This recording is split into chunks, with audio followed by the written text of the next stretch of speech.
Eh ben, bonsoir tout le monde. Bienvenue à notre événement en direct autour du feu. Donc, comme vous pouvez le voir, on a encore mis les bûches quand même pour l'occasion. Donc, merci à tous et à toutes d'être là ce soir. Il y a quand même un gars, hein, s'il vous plaît. Et puis, on attend encore 2 personnes, mais on va commencer. Les absents ont toujours tort. Donc, bienvenue tout le monde. Merci d'être là à notre événement. Alors, Autour du feu, c'est un événement qu'on avait testé en ligne cet été. On a eu la chance d'en faire un en vrai le mois dernier.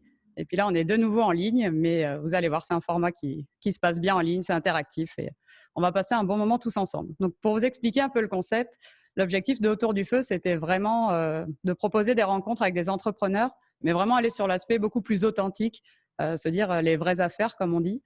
Donc voilà, dans le format, notre invité va se présenter pendant une petite vingtaine de minutes pour qu'on ait du contexte et qu'il nous parle un petit peu plus précisément du sujet qu'il a choisi pour nous aujourd'hui. Et puis après, on veut vraiment que vous participiez, que vous posiez toutes vos questions, comme finalement si vous étiez autour du feu avec nous, entre amis, et vraiment aller en profondeur sur des sujets. Normalement, notre invité sera ravi de répondre à toutes vos questions. Donc, c'est ça, je vais te céder la parole tout de suite, Thibaut. Donc, ce soir, on a la chance de recevoir Thibaut Bloyer.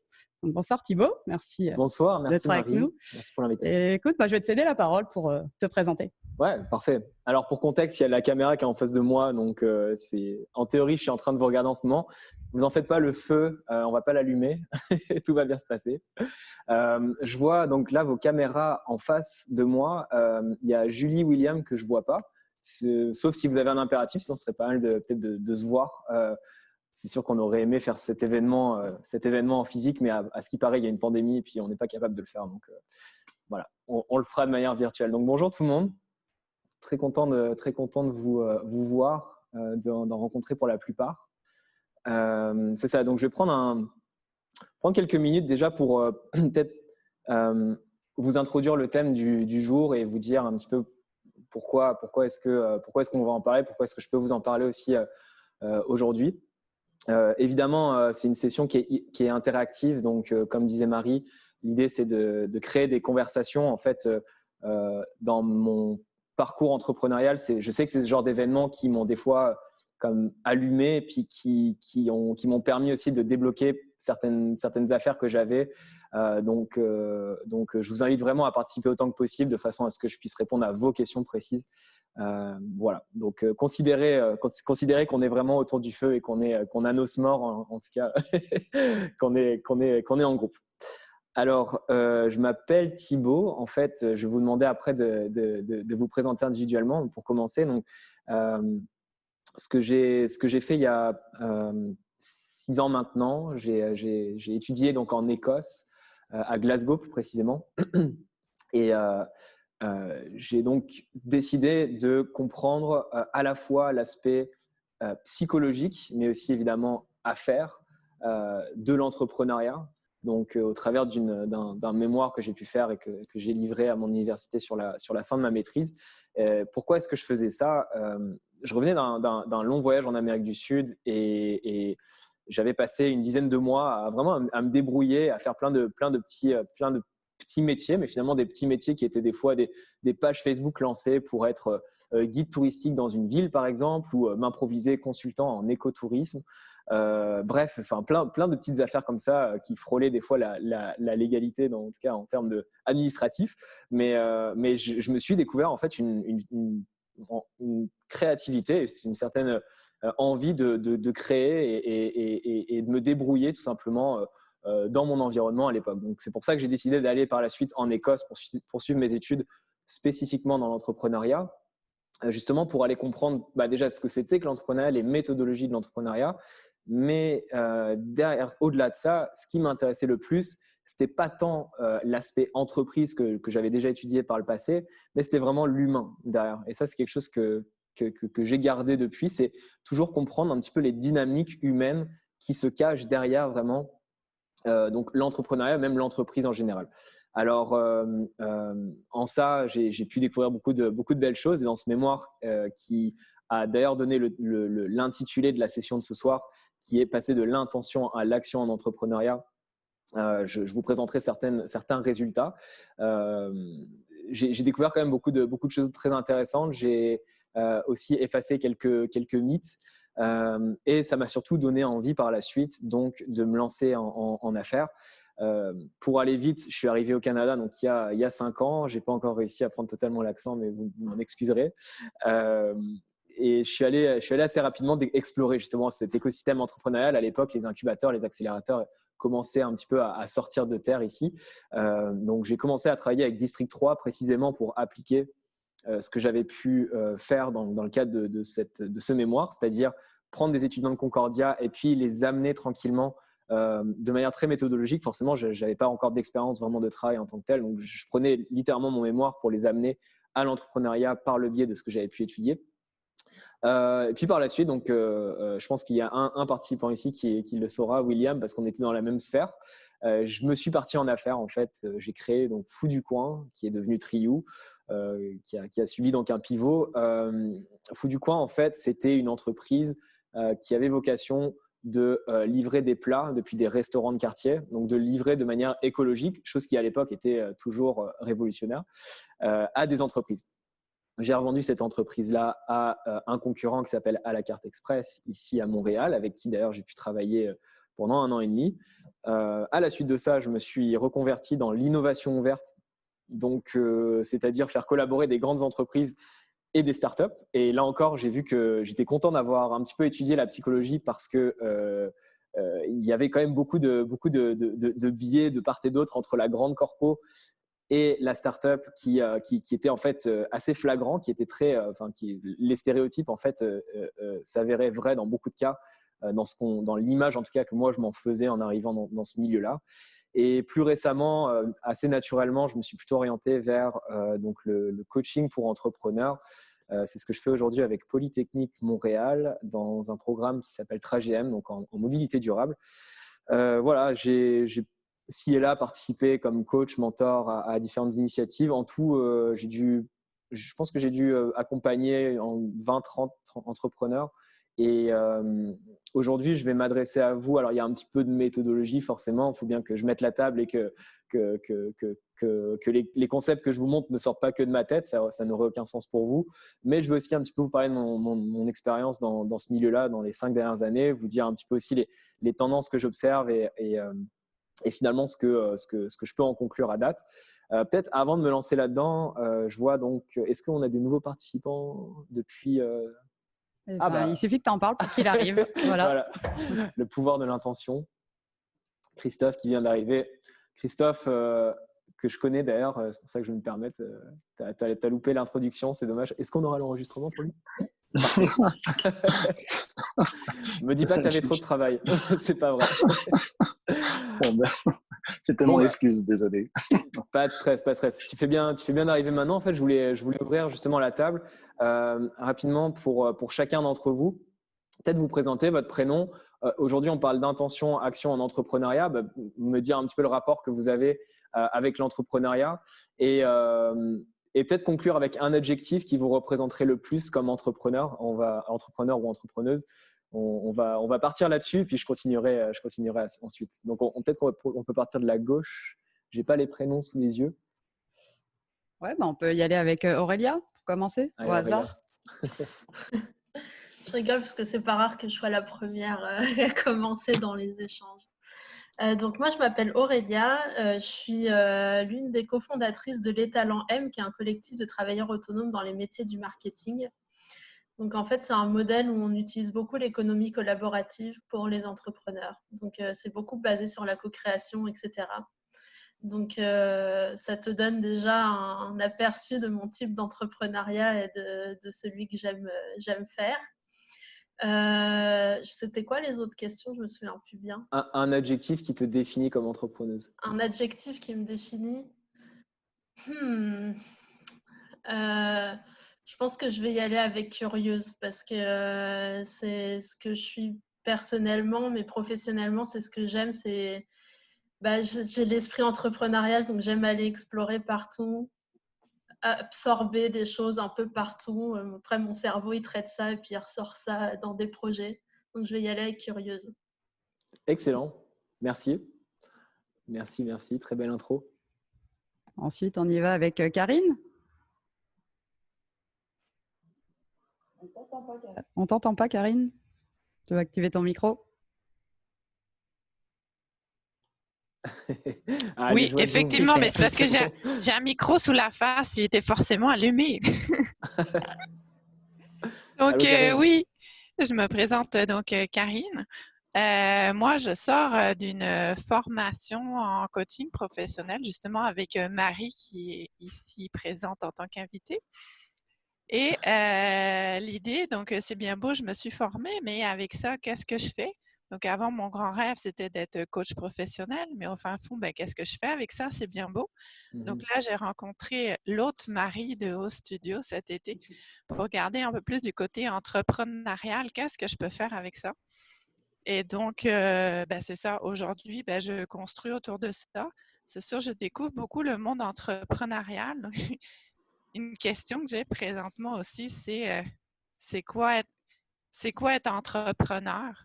En fait, j'ai comme plein de réponses, mais je pense que ma pensée a évolué au fur et à mesure de cet été, peut-être Donc, c'est peut-être aussi ça que je vais chercher aujourd'hui quand on se définit entrepreneur. On est qui? On fait quoi dans la réalité? Donc, voilà un petit peu où est-ce que j'en suis au niveau entrepreneuriat. Ok.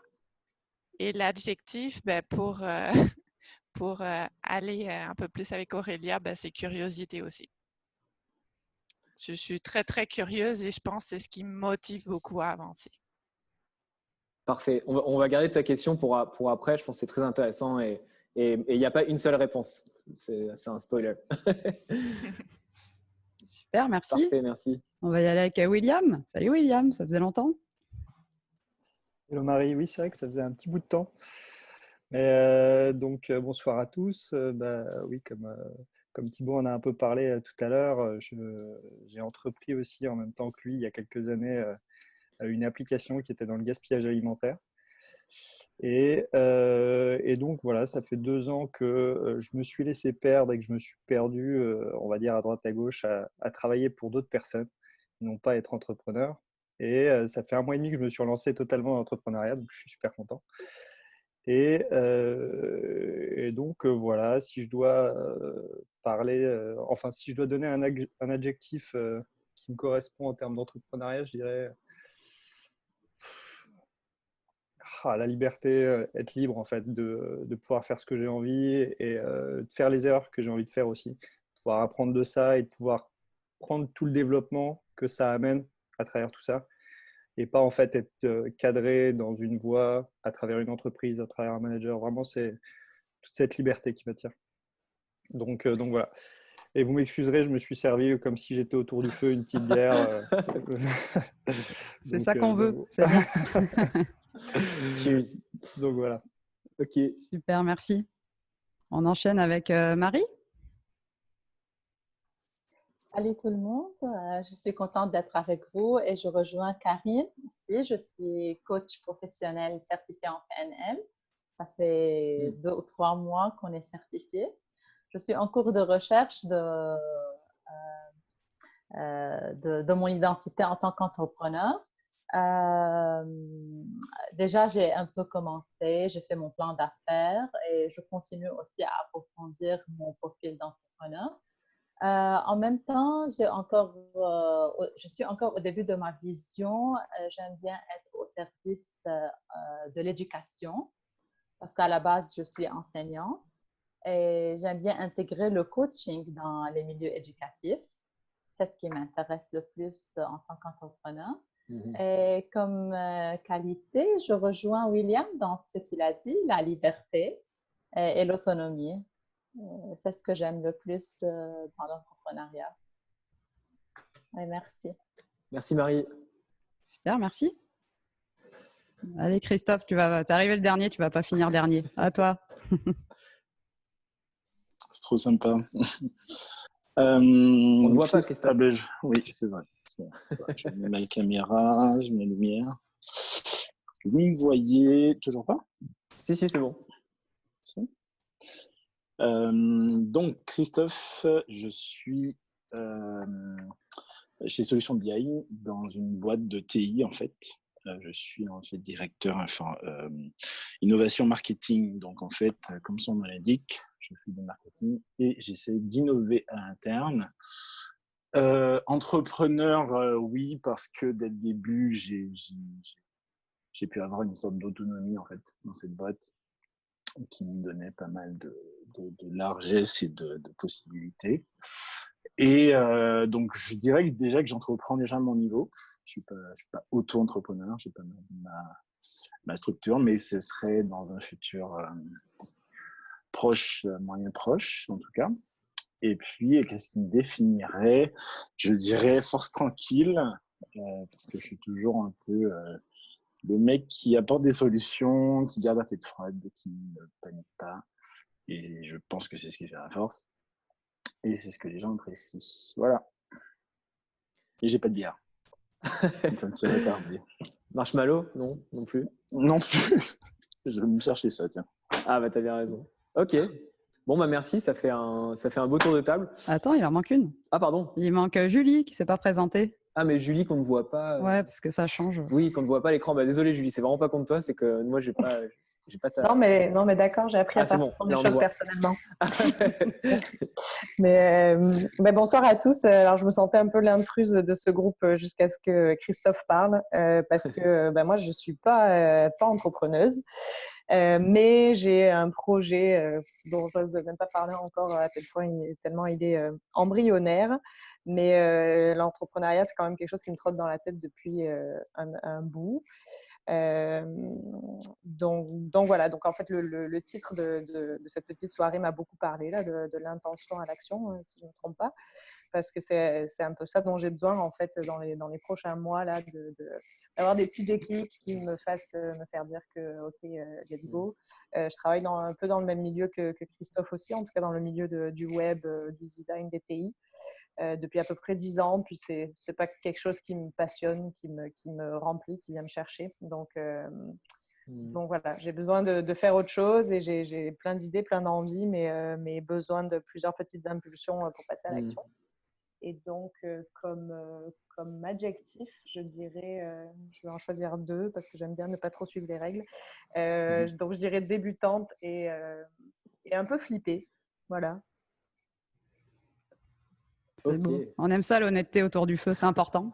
C'est ça qu'on veut. Voilà. Sous les étoiles. Bon, merci. Là, c'est bon, on a fait le tour. Là, c'est bon. Tu peux y aller.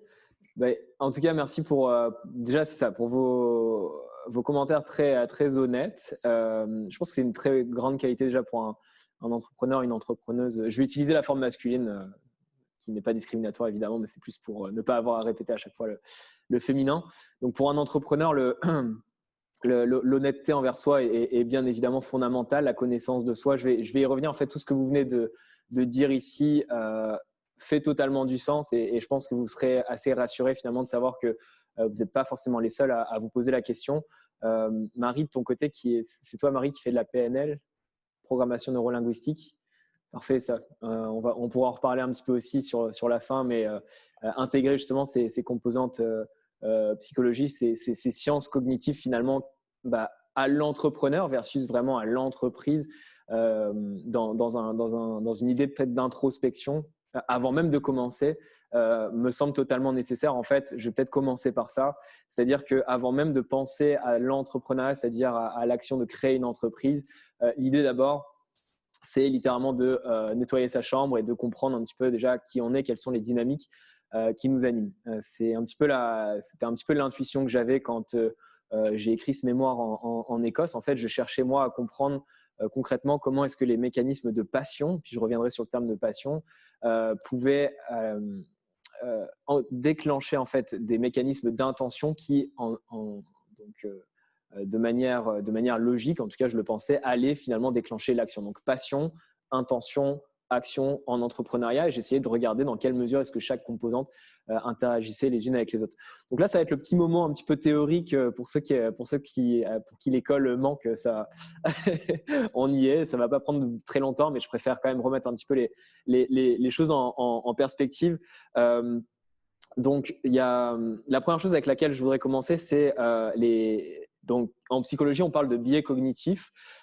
Puis on parle d'heuristique pour ce qui est, on va dire, des raccourcis mentaux qu'on peut avoir et que donc les entrepreneurs dans leur ensemble sont assez prompts à avoir. Pour ça, il y en a. Moi, j'en ai identifié 5 et puis j'ai fait un petit peu j'ai actualisé un petit peu mes recherches avant cette rencontre-là pour justement savoir si mon expérience correspondait avec les entrepreneurs que j'ai pu coacher et être correspondait effectivement avec les recherches, et j'étais assez surpris de voir qu'il y avait un lien assez fort. Donc, je vais vous en donner. J'en ai 5 là sous la main. Le premier, c'est les erreurs d'attribution causale ou ce qu'on appelle en anglais les self-serving bias. Donc, l'entrepreneur a souvent, et ça prenez-en conscience, souvent l'impression que les échecs ne sont pas nécessairement de sa faute versus les accomplissements qui viendraient par contre de lui. Ça, c'est quelque chose qu'on retrouve beaucoup chez les entrepreneurs, et je vous invite à être très prudent avec ça, en tout cas dans l'intention d'être entrepreneur, parce qu'une fois qu'on s'embarque dedans, c'est sûr que on s'autonomise et on devient très vite forcément responsable de ses actions, parce qu'on n'est pas forcément d'ailleurs tout seul. Des fois, on est une équipe, mais c'est assez facile de passer de passer au-delà des mauvais événements comme ça. Je pense que la conclusion que je tirerai de ce que j'ai pu voir et faire, c'est vraiment de s'attribuer beaucoup plus ses échecs que ses succès. Donc, première règle et première chose à avoir en tête pour vous, ce biais, donc les erreurs d'attribution causale. Le deuxième, et celui-là il est assez connu, c'est le biais de confirmation. Les entrepreneurs vont avoir beaucoup tendance en fait à former une vision. Je reviendrai sur la notion de passion après, mais à être en tout cas très imbibés finalement de ce qu'ils ont envie de mettre en marché, au point où ils se forment, et puis c'était mon cas, une réalité, c'est-à-dire leur réalité, puis tous les éléments qui viendront compléter leur intuition, ou en tout cas cette réalité-là, viendront donc confirmer et augmenter selon eux leur probabilité de succès versus le reste. Donc la conclusion, c'est soyez extrêmement attentifs aux personnes qui ne sont pas d'accord avec vous, parce que d'une, elles sont des cadeaux. C'est très rare en entrepreneuriat qu'on vous dise vraiment dans la face, ton idée, elle n'a pas rapport, ou en tout cas, moi, je pense qu'elle n'a pas rapport. Faites évidemment le tri entre les feedbacks qu'on vous donnera, mais faites très attention à ce biais de confirmation qui se retrouve. Moi, quand j'ai lancé mon entreprise, si vous voulez, toute ma communication était autour du fait que j'étais responsable d'un point de vue environnemental et social, parce que j'étais convaincu qu'il y avait une tendance de société, et puis je fonçais vraiment là-dedans. Je pourrais en reparler par la suite si vous voulez, mais je me suis assez vite rendu compte finalement que ce n'était pas ça que les gens voulaient entendre. C'était effectivement un narratif qui appuyait mon entreprise, mais ce que le monde voulait, c'était des bons plats livrés chauds s'ils étaient chauds en restaurant, livrés froids s'ils sortaient froids du restaurant, puis alors. Globalement, c'était ça. Donc attention à ce biais de confirmation. Il y en a un autre qui s'appelle le Dunning-Kruger Effect. En théorie, c'est le plus je sais, le moins je suis confiant.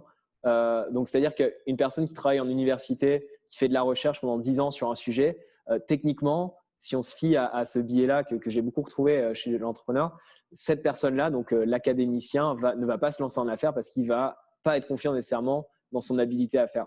Pour l'entrepreneur, c'est exactement l'inverse. C'est-à-dire que le moins il va en savoir et le plus confiant il va être de sa solution. Donc, là encore, il y a des fois, on parle, puis je pourrais revenir dans les termes plus tard, on parle souvent d'un avantage comparatif, un unfair advantage, c'est souvent l'anglicisme qui est utilisé pour l'entrepreneur. Donc, soyez très conscient quand même de votre domaine d'expertise et de la chose qui, de base, vous différencie quand vous partez en affaires.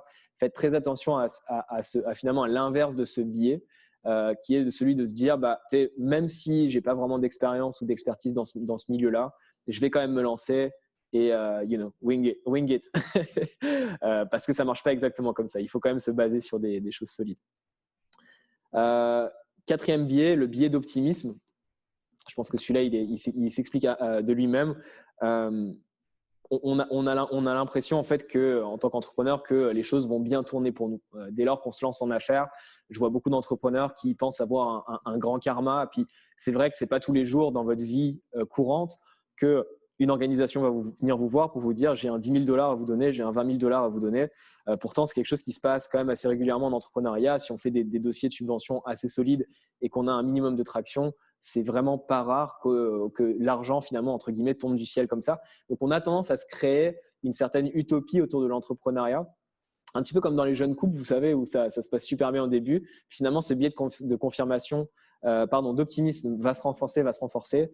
Puis, à un moment donné, sans s'en apercevoir, il y a des choses qui vont un peu moins bien aller et il faut savoir anticiper ça. Donc là, je ne vous dis pas d'être pessimiste, mais je vous dis simplement de faire attention à ce biais-là. C'est pareil, quand on a une idée, on a l'impression, on a une vision, on voit que les choses vont aller dans un sens très particulier, etc. Ça ne se passe jamais comme ça. Et donc, il faut être très conscient aussi de toutes ces finalement, ces trous dans la route qu'il va y avoir, ces nids de poules à éviter qui sont devant nous. Je vais finir avec le 5e biais. Je vais peut-être commencer à prendre des questions après, puis je continuerai après sur la notion de passion. Donc, le 5e biais, c'est la théorie de l'engagement. Alors, ce n'est pas un biais d'ailleurs, c'est plus une théorie. Cette théorie de l'engagement, en fait, ce qu'elle a tendance à nous apprendre, c'est celle de dire maintenant que j'ai commencé et maintenant que ça fait 1 an et demi, 2 ans que je suis en affaires et que j'ai laissé ma job, que j'ai laissé que j'ai dit à tous mes amis, à toute ma famille que je me lançais, quelque part, je suis obligé de terminer. Ça, malheureusement, c'est quelque chose qui se retrouve aussi beaucoup c'est pas de la psychologie uniquement appliquée à l'entrepreneuriat, c'est de la psychologie appliquée à beaucoup de champs de notre vie, c'est-à-dire qu'on a tendance à avoir du mal à se départir de choses qu'on a déjà entamées et avec lesquelles on a un attachement émotionnel. Donc, faites attention à ça. Je prends notamment l'idée que vous avez pour ceux et celles d'entre vous qui veulent se lancer. Sachez, et puis ça, c'est quelque chose que j'ai retrouvé absolument partout, sachez que vous allez commencer avec une idée et que vous allez finir avec quelque chose qui va être différent. En fait, soit vous finissez avec quelque chose qui est différent, ou soit vous êtes mort avant d'avoir l'entreprise est morte, on s'entend là, avant d'avoir pu commercialiser quoi que ce soit, parce que l'entrepreneur, c'est quelqu'un qui doit se mettre dans une certaine agilité et c'est le marché qui doit, évidemment, sa vision va conduire le produit ou le service qui va être lancé, mais c'est le marché qui va éventuellement te dire qu'est-ce que tu dois faire. Donc, par rapport à ça, j'ai envie d'un petit peu déjà d'ouvrir la conversation sur ces biais-là avant de continuer. Est-ce que déjà ça vous parle pour ceux qui ont lancé leur affaire, qui ont lancé leur entreprise? Il y avait Aurélia qui avait une question, apparemment. Vas-y, Aurélia. Oui. Déjà, ce que j'aime bien dans ce que tu présentes, c'est que, puis c'est là-dessus que j'aimerais avoir ton avis, c'est que tu parles de l'art d'entreprendre. Comment est-ce qu'on devient un entrepreneur et pas juste comment on entreprend.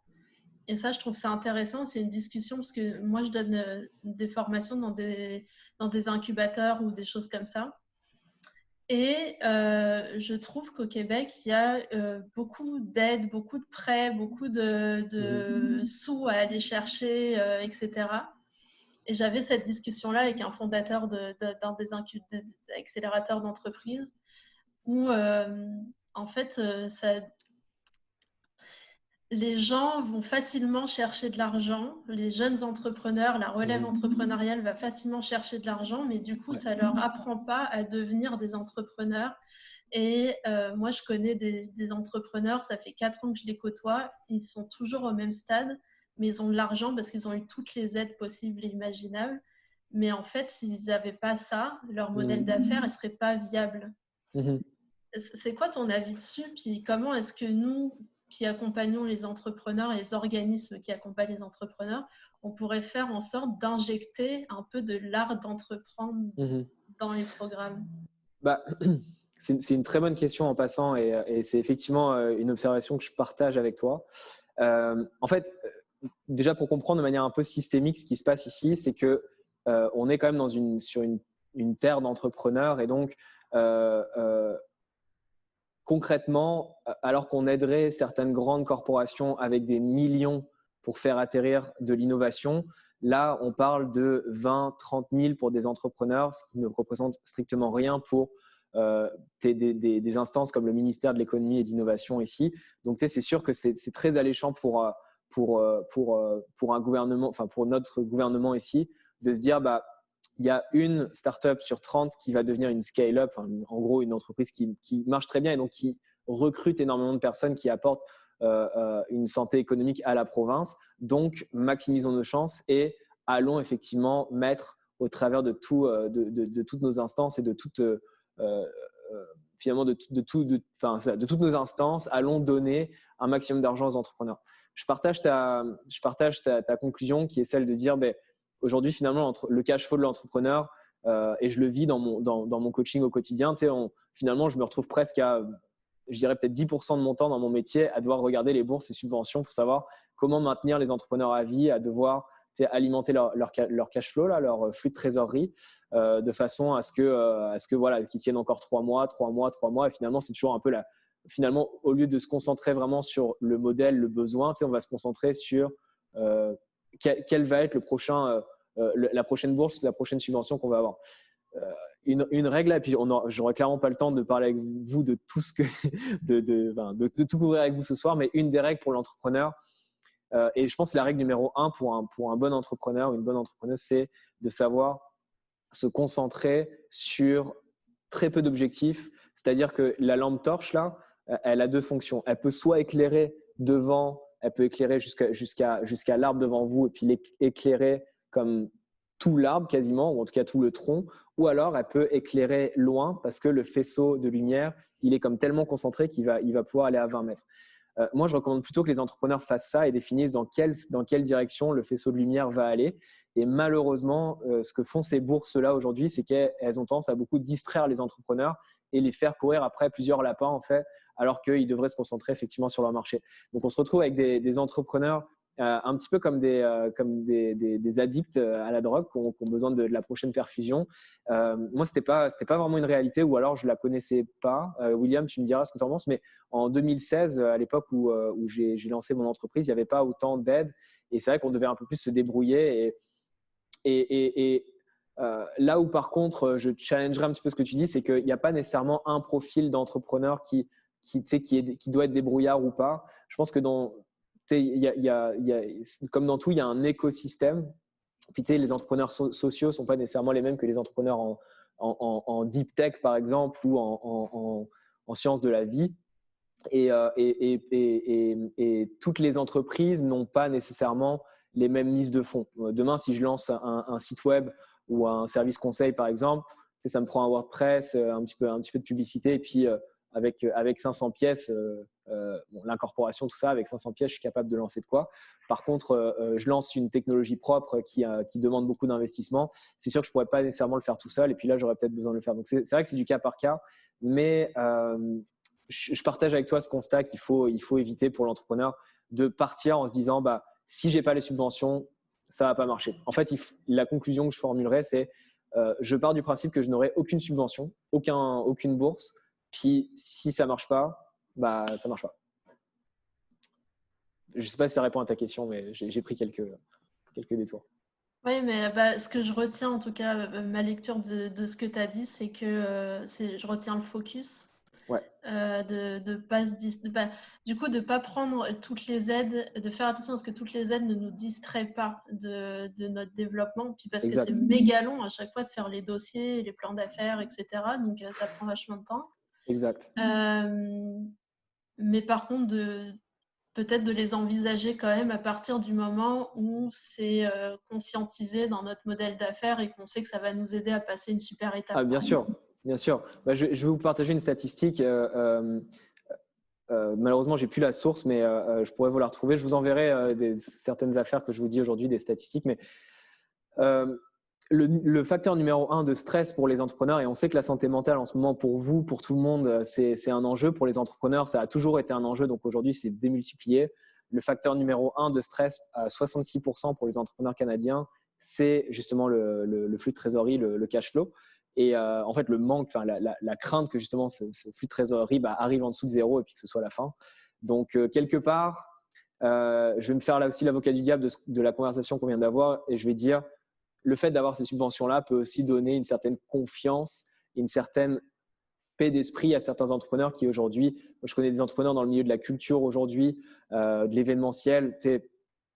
Je veux dire, s'il n'y avait pas toutes ces bourses et si Marie, par exemple, à côté de moi, s'il n'y avait pas toutes ces bourses et toutes ces subventions, finalement, ce serait des modèles qui mourraient. Donc, c'est ça. Je pense qu'il faut faire la part des choses. C'est vraiment du cas par cas. Mais de manière générale, parce que je parle aujourd'hui à des entrepreneurs ou des futurs entrepreneurs, ce que je vous dirais, c'est d'essayer de tout faire tout faire en misant sur le fait qu'il n'y ait pas une pandémie, non, sur le fait qu'il n'y ait pas de subvention et le fait qu'il n'y ait pas de bourse et de regarder votre cash flow. La première chose que vous voulez faire, en fait, c'est ça, c'est des prévisions financières pour savoir à quel moment est-ce que vous passez en dessous de zéro et comment est-ce que vous êtes en mesure de relever la courbe dans le pire scénario. Merci. Plaisir. Dans ce sens-là, ouais, dis-moi. Il y a un entrepreneur qui avait partagé avec moi l'idée de justement le temps que tu vas passer à faire des dossiers de subvention et tout. Ouais. Tu ferais mieux de le passer à développer, développer ta prospection, tes démarches commerciales, ton développement des affaires. Qu'est-ce que tu en penses? Tu ferais mieux en fait. Déjà, un entrepreneur, et puis c'est une réalité qui est un peu dure et que tu dois connaître. Je sais que tu la connais, Marie. C'est quelqu'un qui travaille beaucoup et je veux pas donner un nombre d'heures et je veux pas non plus vanter le fait que 80 heures ce soit miraculeux. Je suis totalement d'ailleurs contre cette idée de mettre en avant l'entrepreneur qui se brûle, parce que clairement travailler 80 heures par semaine ce n'est pas humain. En tout cas c'est peut-être humain pendant 1 an avant le burn-out. Donc l'idée ce serait de dire et si j'étais en mode solution, j'essaie toujours de réfléchir plutôt comme ça, ce serait de dire à nos administrations, voilà la réalité. Chacun d'entre vous, chacune de vos églises demande un tas d'informations parce que vous avez des processus administratifs qui sont vraiment huilés pour avoir comme la bonne information dans la bonne case pour que ça aille dans les enfin bref, c'est la façon dont l'administration fonctionne malheureusement ici au Québec. Ce serait de leur dire mettez ça en commun et finalement faites des appels à projets un peu plus collectifs, mais là je ne veux pas lancer un message à qui que ce soit parce qu'ils ne nous écoutent pas, mais l'idée pour un entrepreneur maintenant, la solution pour un entrepreneur, c'est peut-être d'avoir effectivement un template, comme on sait qu'ils demandent toujours un peu les mêmes choses, plan d'affaires, prévision financière, puis après il y a des lettres de recommandation, des lettres d'appui, donc préparez ça en avance de façon à ce qu'une fois que vous êtes en affaires, comme tu dis Marie, qu'on se concentre vraiment sur l'essentiel et puis le développement des affaires. Aujourd'hui, dans ma cohorte, je ne coach que des entreprises qui font du B2B, donc business to business, là c'est le terme anglais. Ces entreprises-là aujourd'hui doivent aller voir aller voir leurs prospects qui deviennent leurs clients. Puis, je ne veux pas blâmer n'importe qui que ce soit, mais s'ils m'écoutent par la suite en regardant l'enregistrement, mais c'est vrai qu'il y en a certains. Je fais un point avec eux toutes les 2 semaines. Il y en a certains, ils viennent me voir au bout de 2 semaines, ils disent on n'a pas eu le temps d'aller voir nos prospects parce qu'on a fait X, Y, Z, demande de subvention, etc. Tu as totalement raison. Moi, je leur dis, mais c'est encore une fois de plus la question du focus. Si tu as besoin de rester en vie, les clients, c'est long terme. La subvention va peut-être arriver demain, mais c'est du très court terme. Et puis, il faut que tu bâtisses aussi ta crédibilité. Puis juste un petit conseil aussi par rapport à ça. Je ne veux pas trop dériver du sujet non plus, qui était plutôt sur l'aspect psychologique, mais sachez que la règle numéro 1 pour aller demander ces subventions-là, de toute façon, c'est d'avoir de l'attraction. Donc, l'attraction, ça veut dire soit avoir des premiers clients, soit avoir des lettres d'intention. Donc, en fait, une preuve qu'il y a une désirabilité pour votre offre. Si vous n'avez pas ça, si vous avez juste une idée qui est bien formulée avec un beau deck, etc., ça va de toute façon pas marcher. Donc, vous avez mieux à faire à y aller, à trouver d'abord des premiers clients ou des premiers intéressés pour ensuite commencer à penser à aller vous trouver des subventions. Super, merci. Plaisir. On avait William qui a levé la main pour une question. Oui, j'ai levé la main, mais je ne voulais pas rallonger non plus des heures sur ce sujet-là. Mais en fait, moi, je n'ai jamais présenté de subvention avec mon projet. Donc, je ne suis peut-être pas le meilleur pour en parler, mais j'avais en fait une question à travers ça. C'est que je me demande, est-ce que les subventions, ce n'est pas un piège? Parce que si je reprends ta métaphore du focus sur l'arbre avec la lampe qui fait large, est-ce que justement, les subventions, vu que le but du ministère de l'innovation, de l'entrepreneuriat, tout ce que vous voulez, c'est de justement créer quelque chose de beau, enfin qui va générer de l'emploi et tout ça, ils veulent voir un gros portrait bien large, alors que si on leur présente un truc bien focus sur le fond, même si c'est l'intérêt de l'entrepreneur d'être focus et de savoir précisément ce qu'il va devoir développer pour passer à la prochaine étape ou pour faire des erreurs précises et pas justement large et pouvoir apprendre et après passer à la prochaine étape. Donc en fait, les subventions, c'est quelque chose qu'il faudrait peut-être limite éviter tant qu'on n'a pas un focus précis pour son projet. C'est difficile. Je te pose la question parce que c'est vraiment essayer de traduire un peu tout ce qui a été dit, quoi. Ouais, non, tu as raison. C'est ça. Si j'avais un conseil à donner, ce serait d'aller trouver son marché. vous êtes tous, avant même de lancer votre projet, je vois Christophe avec Solution BI par exemple, ou Julie, vous me parlez d'être à l'emploi, mais pourtant de réfléchir à un projet.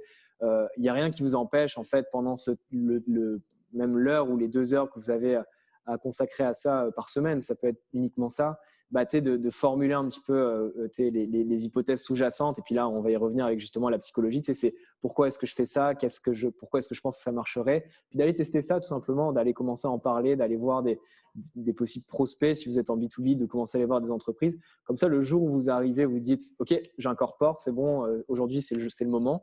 Vous avez déjà ces personnes-là et puis là, vous avez déjà des possibilités possiblement de signer des lettres d'intérêt, voire même d'avoir des premiers clients, dépendamment du niveau de confiance que vous avez avec ces personnes-là. Donc oui, effectivement, William, c'est un piège. En fait, c'est un piège. Maintenant que vous le savez, tant mieux pour vous. Vous ne tomberez plus dans ce piège. Mais le piège, c'est de se partir en affaires en ayant fait le tour de tous les sites de subvention en se disant, bon, parfait, demain matin, je m'incorpore. Après-demain, je fais la bourse PME Montréal. Ensuite, ce sera Montréal Inc. Jeudi. Et puis vendredi, je me ferai un petit coup de ministère de l'économie et de l'innovation, et puis tout ira bien. D'ici 2 semaines, je reçois des réponses. 1 sur 3, ça devrait aller. Ça se passe jamais comme ça. Donc effectivement, le problème, c'est probablement d'ailleurs la façon dont on publicise ces subventions et ces bourses, parce qu'en plus de ça, vous avez forcément des amis sur LinkedIn qui célèbrent ça, qui célèbrent leur subvention. Finalement, on a l'impression, et puis c'est un peu la magie des réseaux sociaux aussi, c'est que tout le monde en obtient à longueur de temps des subventions. Et puis pourquoi pas moi aussi, je suis un entrepreneur. Moi aussi, je dois avoir des subventions. Faites attention. Comme si c'était une fin en soi en plus. Comme si c'était une fin en soi, ouais. Exact. Bien, bon, je vais poursuivre sur la suite, mais merci, très bonne question, William. Puis je vous enverrai un panorama des biais cognitifs. Vous verrez, il y a un petit schéma qui est assez intéressant, qui les résume tous. Vous saurez si vous vous retrouvez dans certains. Donc, peut-être prendre un petit pas en arrière, et puis pour revenir justement sur, excusez-moi si j'ai oublié, alors je crois que c'est Marie ou soit Karine, soit Aurélia qui ont parlé du sens que vous vouliez donner à votre vie finalement au travers de l'entrepreneuriat ou du coaching. Donc ça, en fait, aujourd'hui, c'est une tendance de fond, c'est qu'on cherche, on est tous dans cette génération en quête de sens. Aujourd'hui, j'ai vu des stats récemment, il y a 30% à peu près je ne sais plus si c'est des Canadiens ou des Québécois qui aspirent à l'entrepreneuriat. C'est pas surprenant, c'est parce qu'on a un manque justement de sens, d'actualisation personnelle dans nos métiers. Et finalement, l'entrepreneuriat semble être une porte un petit peu une autoroute pour nous pour aller trouver ce sens-là. Donc, il y a cette composante-là, mais pas que. C'est souvent celle qu'on a tendance à voir. Je vais revenir sur le terme de passion, qui en fait est dans la bouche de beaucoup d'entrepreneurs et d'aspirants entrepreneurs. La passion, en fait, donc déjà vient du mot latin, patio, qui veut dire souffrance. Alors, c'est peut-être pas ce à quoi vous attendiez, mais il se trouve que les Grecs, Platon disait par exemple que la passion, en fait, nous faisait aller au-delà de la raison et du contrôle, ce qui était donc pour lui de vertu, et donc que dès lors que l'individu était passionné, il n'était plus objectif et donc il n'était plus en maîtrise. Donc c'est vraiment quelque chose moi qui m'avait marqué dans mes recherches, c'est-à-dire que je sautais les 2 pieds dedans en me disant la passion, évidemment ça va allumer l'entrepreneur. Là, je trouve que en fait, il y a quelques siècles seulement, la passion c'était tout simplement mauvais. Et donc en faisant mes recherches, je me suis aperçu effectivement que la passion pouvait donner ces œillères, ces fameux biais cognitifs dont je vous ai parlé. Je pense que la passion est quand même pas mal un dénominateur commun de tout ça. Donc faites très attention, essayez d'être le plus objectif dans votre démarche d'affaires possible. Et quand on parle d'intention et d'action, essayez de comprendre au mieux quelles sont vos intentions et le plus possible, essayez de vous challenger ou de vous faire challenger sur quelles sont vos intentions. C'est une étape qui est assez difficile pour un entrepreneur ou pour un être humain parce que ça demande énormément d'humilité que d'aller voir quelqu'un et de possiblement dire « peut-être que je me trompe, donc dis-moi ce que tu en penses ». Mais c'est vraiment un conseil que je vous donne. La passion, après, n'est pas achetée totalement à la poubelle. C'est sûr que le mot a repris beaucoup de de splendeur avec l'arrivée des romantiques en Europe au XVIIIe. La passion était subitement devenue quelque chose qu'il fallait avoir. Donc là, 2-3 siècles plus tard, on se retrouve toujours avec cette vision un peu romantisée de la passion. Je vous parlais tantôt de l'entrepreneuriat un peu comme une vie de couple. Finalement, vous voyez qu'on on retrouve un peu les mêmes concepts. Et puis, je vous jure que c'est la même chose là. Donc, la passion, pour moi, est utile dans l'entrepreneuriat pour 2 raisons. En fait, pour moi, selon les recherches que j'avais faites à l'époque. Premièrement, puis pour revenir à ce que vous avez dit, la passion entraîne un sens à notre vie. Donc, si on conduit des activités qui nous passionnent, littéralement, puis je suis sûr que là, je vous dis qu'est-ce qui te passionne, qu'est-ce qui vous passionne, vous avez tout de suite quelque chose qui vient en tête. Moi, c'est le dessin, par exemple, ça me passionne. Ça nous apporte un sens. On ne le fait pas juste parce qu'on aime tout simplement juste le faire. On le fait parce que il y a quelque chose de plus grand. Et ça, je vais y revenir en conclusion. Je vais vous proposer un outil pour que vous compreniez exactement comment aller trouver ce sens. La passion, numéro 2, va nourrir votre identité personnelle. Donc, là, je reprends le dessin qui, moi, me passionne. Je dessine, ok, ça me passionne, mais d'un coup, je deviens créatif. Je suis quelqu'un qui est vu par mes amis, puis par moi-même. Je me considère maintenant créatif. Et donc, mon identité va aller vers le fait que je sois créatif. Et donc, ça va me donner une sorte de boussole aussi pour naviguer dans toute cette incertitude et finalement tout ce monde de défis là, que représente l'entrepreneuriat. Si je suis passionné par quelque chose, je peux y aller presque les yeux fermés. Alors, évidemment, vous avez compris que Platon ne serait pas d'accord avec ça, mais en tout cas, il y a du pour et du contre. Il ne faut pas tout laisser. Maintenant, ne vous appuyez pas uniquement sur la passion pour votre projet entrepreneurial. Je vous interdis de dire « je suis passionné par quelque chose, donc je lance un projet là-dedans ». Je vais revenir sur l'intention et l'action, mais faut prendre la passion comme un élément et pas l'élément qui fait un entrepreneur. Je vais peut-être vous nommer et puis on reprendra la conversation par la suite. Donc, il y a Audience Audit aux US qui a interviewé 800 entreprises, 800 très petites entreprises, pas forcément des entrepreneurs, mais en tout cas très petites entreprises aux US. Considère aussi que le facteur culturel, forcément, ça change d'un pays à l'autre. Mais j'ai trouvé que c'était assez intéressant parce qu'ils ont identifié dans ces 800 entreprises 4 types d'entrepreneurs. Et je vais essayer de prendre des exemples d'entrepreneurs connus pour que vous puissiez un petit peu vous voir finalement lequel est le plus proche de vous. Puis j'ai entendu dans vos introductions tantôt, c'est pour ça que je vous demande un adjectif, j'en ai déjà entendu 2, vous allez vous reconnaître. Donc les premiers, et puis pour revenir à ce que je viens de dire, ce sont donc les créateurs passionnés, ceux qui…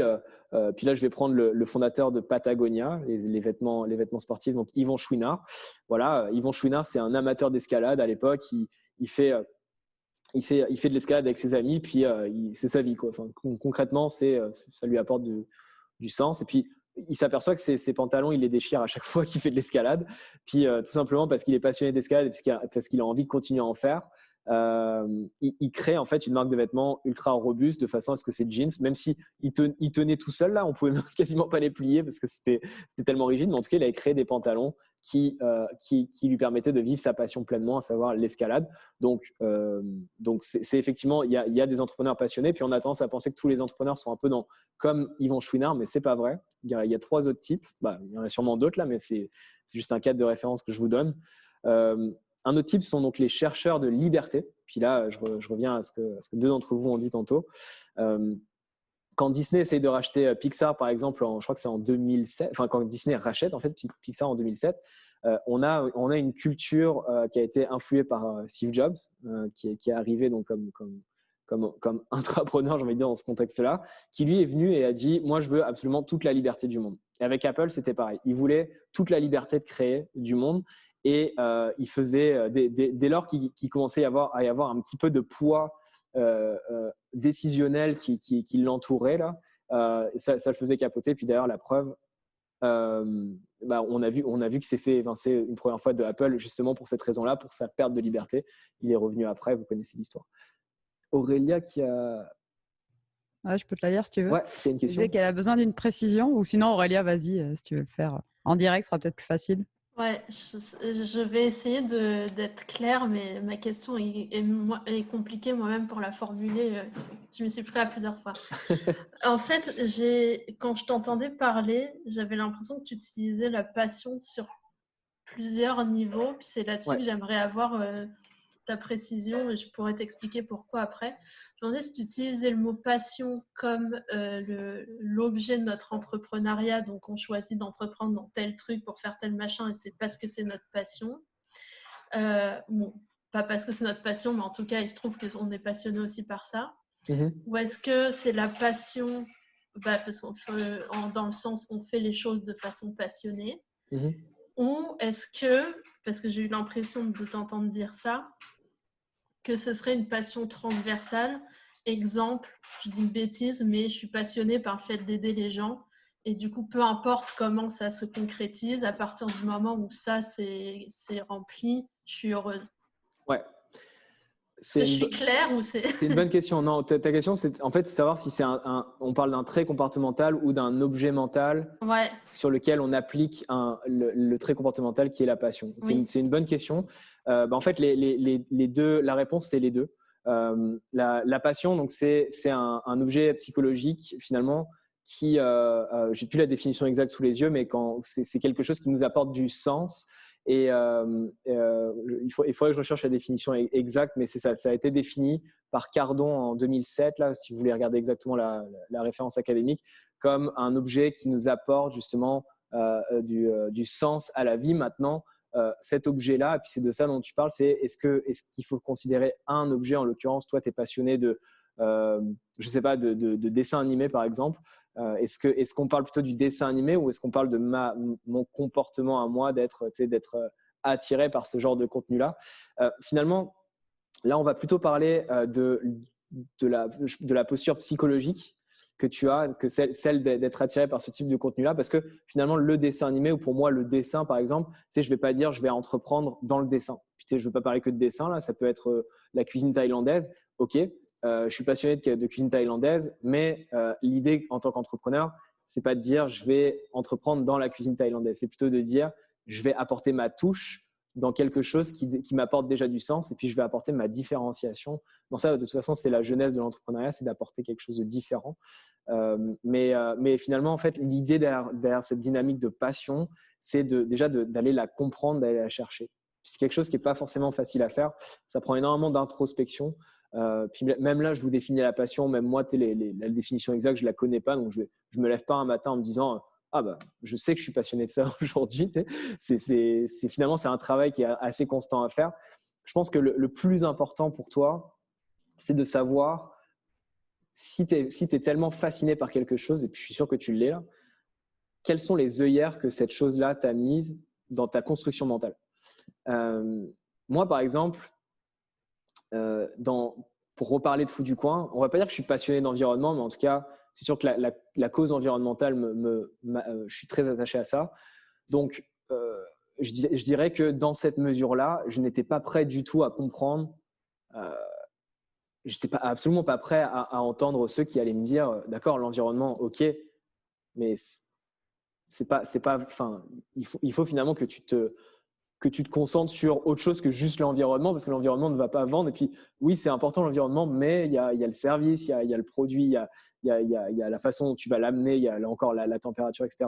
Donc, il faut vraiment, tu sais, si j'avais compris, je vais être clair là, si j'avais compris que l'environnement, j'étais passionné en fait par la cause environnementale avant de commencer et que j'avais été à votre place lors de ce 5 à 7 là, je me serais peut-être dit, ok, peut-être que finalement, je vais prendre un pas de recul, je vais regarder un peu ça d'un autre angle et me dire, et si finalement, c'était quelque chose qui me consumait tellement, tu sais, je reprends Platon, ce qu'il disait, et si finalement c'était quelque chose qui était tellement émotionnel en moi que ça dépassait totalement ma raison et que en fait, je me lançais à peine perdu finalement dans quelque chose qui ne représente pas un besoin dans la société, mais un besoin pour moi en tant qu'individu. En l'occurrence, besoin d'appartenance à cette communauté environnementale.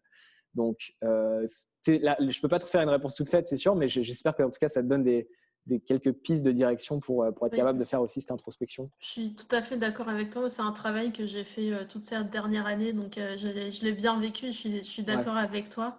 Ma question, je voulais la précision parce que parmi les entrepreneurs que moi j'accompagne, il y en a beaucoup qui culpabilisent de ne pas trouver leur passion, mais parce que pour moi, il y a une mauvaise utilisation du mot passion en tant que juste l'objet de la façon dont on entreprend. Je pense particulièrement à une de mes amies qui est rédactrice. Et elle me dit, mais rédiger, c'est pas ma passion.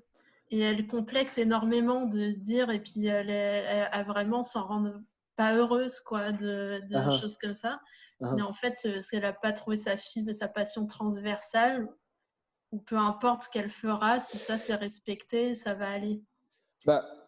Alors, effectivement, l'écriture qui est un objet mental, pour le coup, c'est l'action d'écrire peut ne pas être une passion. Par contre, si elle est journaliste, je ne sais pas, à Novae, pour ceux qui connaissent Novae, pour reprendre un peu mon exemple, l'écrire va être un médium pour accomplir sa passion qui est la cause environnementale. Donc, je pense, ton ami est peut-être au début de ce travail justement d'introspection-là. Et puis, je pense que tu as l'air en tout cas d'être une bonne conseillère, donc je t'invite en tout cas à l'amener sur ce chemin-là. Puis, pour reprendre ma métaphore du couple, il y a combien de personnes vous avez entendu dire autour de vous moi, effectivement, je suis avec ma blonde ou mon chum, mais j'ai l'impression que c'est pas l'amour. Enfin, j'ai pas eu le coup de foudre, c'est pas l'amour de ma vie, quoi. Ou tu sais, qui revient d'une date et qui dit comme j'ai pas eu le coup de foudre. D'accord, mais peut-être que vous avez quand même un avenir ensemble et peut-être que vous allez justement apprendre à vous découvrir. L'idée, c'est que cet aspect passionnel-là, il faut bien comprendre qu'il n'est pas justement lié que à l'entrepreneuriat ou que au monde des affaires, mais il est vraiment ancré dans notre culture occidentale, en fait, plus précisément. Il faut savoir qu'en Asie, ça se passe un peu différemment, même s'il est encore un petit sujet là, mais les cultures ont tendance un petit peu en ce moment à s'harmoniser. Mais la réponse est toujours la même. Essayez de regarder avec un pas de recul ce dont on fait l'expérience. Et puis, forcément, il y a des techniques pour ça. Là, la conscience de soi, le self-awareness en anglais, qui est probablement le meilleur outil que je peux vous conseiller, et puis qui se décline en beaucoup de choses, y compris la PNL.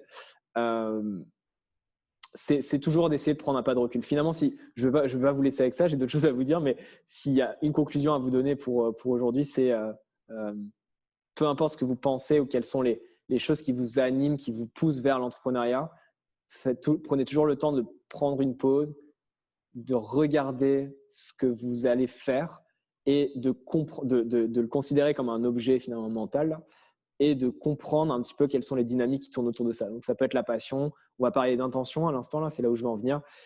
Toujours essayer de comprendre ça et puis d'en parler aussi un peu autour de vous pour comprendre un peu aussi comment, au travers de vos conversations avec vos amis, quelles sont les questions que vous posent vos amis et puis comment est-ce que vous y répondez. C'est pas facile, hein. En passant, c'est tellement difficile en fait que les entrepreneurs généralement par facilité ne le font pas et on se retrouve avec des personnes qui au bout d'un an s'étaient lancées dans quelque chose et puis quelque chose qui n'a plus de fuel parce que finalement cette réflexion là n'a pas été faite au début. Know thyself comme on dit. Ok, donc là j'en avais donné 2. Est-ce que ça répond, ça répond à ta question? Beaucoup. Ouais, good. Donc, créateur passionné, chercheur de liberté. 3e, c'était ceux qui veulent laisser une trace. Et ça me fait d'ailleurs prendre un petit détour qui n'est pas forcément le plus sexy, qui est celui de l'ego en entrepreneuriat. Alors là, c'est plus une expérience personnelle. Le monde dans l'entrepreneuriat est très masculin déjà pour commencer. Je suis content de voir qu'il y a une majorité de femmes ce soir. Puis il y a beaucoup ce côté, il y a beaucoup ce côté justement très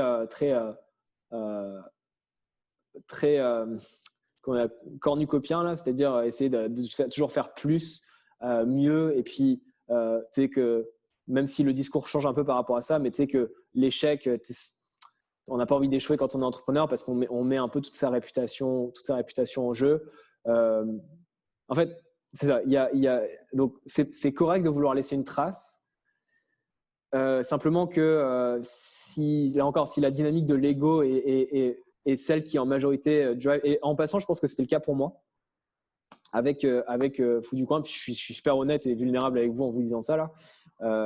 Évidemment, je vous aurais jamais dit ça à l'époque, mais je pense que je me suis lancé en entrepreneuriat à l'âge que j'avais à l'époque pour finalement me dire que j'avais fait ma part, quoi. J'avais fait ma part et puis c'était bon. Mais le problème, c'est que même si c'est très noble comme intention, ça suffit pas. Et vouloir laisser une trace, ok, mais là encore, je reviens à l'idée de combler un besoin. Les entrepreneurs qui laissent vraiment une trace finalement, alors oui, effectivement, sont ceux qui sont passionnés de base et qui ont comme cette perspective unique qui vont apporter au monde. Mais il faut comprendre que des Elon Musk, par exemple, avec SpaceX, puis on pourra débattre de si c'est une bonne ou une mauvaise trace, c'est pas le sujet, mais il y en a très peu. Donc, je vous encourage en fait pas mal à vous détacher de ça si jamais vous êtes sur cette voie-là, puis à revenir un peu plus sur ce qui vous laissera une trace à vous en fait. Ce qui vous rendra heureux, ce qui vous rendra dans un état de flow, et ça, ce sera ma conclusion, donc je ne vais pas y venir tout de suite. Je vois l'heure passer, on en a peut-être encore pour je dirais un 5 minutes de théorique. Je vais finir avec ça, puis prendre vos questions par la suite. Donc, 1, créateur passionné, 2, chercheur de liberté, 3, laisser une trace, 4, les survivants du champ de bataille. Alors ça, j'en vois quand même pas mal. Alors c'est ceux généralement, les jack of all trades, là, dans une structure corporative, on ne sait pas. Christophe, il fait du marketing, il fait de l'innovation, il fait un peu de RH, il fait tout, Christophe, finalement. Et moi, j'étais un peu pareil, en fait. Je suis un peu pareil. C'est-à-dire que je n'arrive pas trop à savoir où est-ce que je vais. Donc, ce genre de profil va se dire, tu sais quoi, finalement, il n'y a pas une chose dans laquelle j'ai envie d'être expert, mais je veux aller un peu tout explorer. Je vais tout simplement me lancer en entrepreneuriat. Et puis là, c'est quand on dit les survivants du champ de bataille, c'est que ça devient un combat finalement de vouloir. C'est souvent des solo founders, en passant, c'est souvent des entrepreneurs seuls qui se mettent à entreprendre et puis à vouloir un petit peu tout faire. D'ailleurs, je remarque je ne sais pas si c'est juste dans mon entourage, mais je remarque qu'il y a de plus en plus d'entrepreneurs qui finalement commencent seuls. Peut-être faire une petite note par rapport à ça. Ne faites pas ça. Ou si c'est le cas, essayez assez rapidement de vous trouver des partenaires d'affaires, parce que déjà humainement, c'est très difficile l'entrepreneuriat, et que de deux, on revient un petit peu à l'idée de se challenger. Une fois qu'on est dedans, là, dans l'entrepreneuriat, c'est la moulinette. Il y a toute la philosophie du début, les choses comme ça, à moins qu'on fasse vraiment l'effort conscient de le faire, ça va être de l'urgence. Avoir un partenaire en affaires, justement pour se sortir de ce champ de bataille-là, c'est très important. On parle d'un trio magique. Alors, si je m'en souviens, il y a le hipster, hustler et le… Est-ce que tu connais ce truc? Hipster, hustler et le hacker. Ah, c'est ça. Donc, le hipster, ça va être la personne qui est plus du côté marketing, un peu comme. Hustler, c'est le PDG, la PDG, donc quelqu'un qui gère un peu, qui fait la gestion. Et le hacker, c'est la personne en tech. Donc, c'est une méthodologie qui nous vient de la Silicon Valley avec les biais qu'eux-mêmes ont, parce qu'il n'y a pas que les entrepreneurs, il y a les écosystèmes aussi qui ont des biais. Donc attention, ça s'applique beaucoup à la tech et peu à d'autres types d'entreprises. Bref, voilà, je veux peut-être conclure pour vous laisser le temps. Là encore, je vois l'heure qui file et je veux respecter le temps de tout le monde. Donc, comprenez que là, on parle de passion, on parle de dynamique psychologique. Comprenez que vous êtes entouré d'un contexte économique, social, culturel et autres qui va faire que vous allez être ou non enclin à l'entrepreneuriat. Si vous avez sur vos 5 meilleurs amis, s'il y en a 3 qui sont entrepreneurs, vous avez quand même une forte chance de le devenir. Si vous êtes un homme blanc avec beaucoup d'épargne et puis que vous avez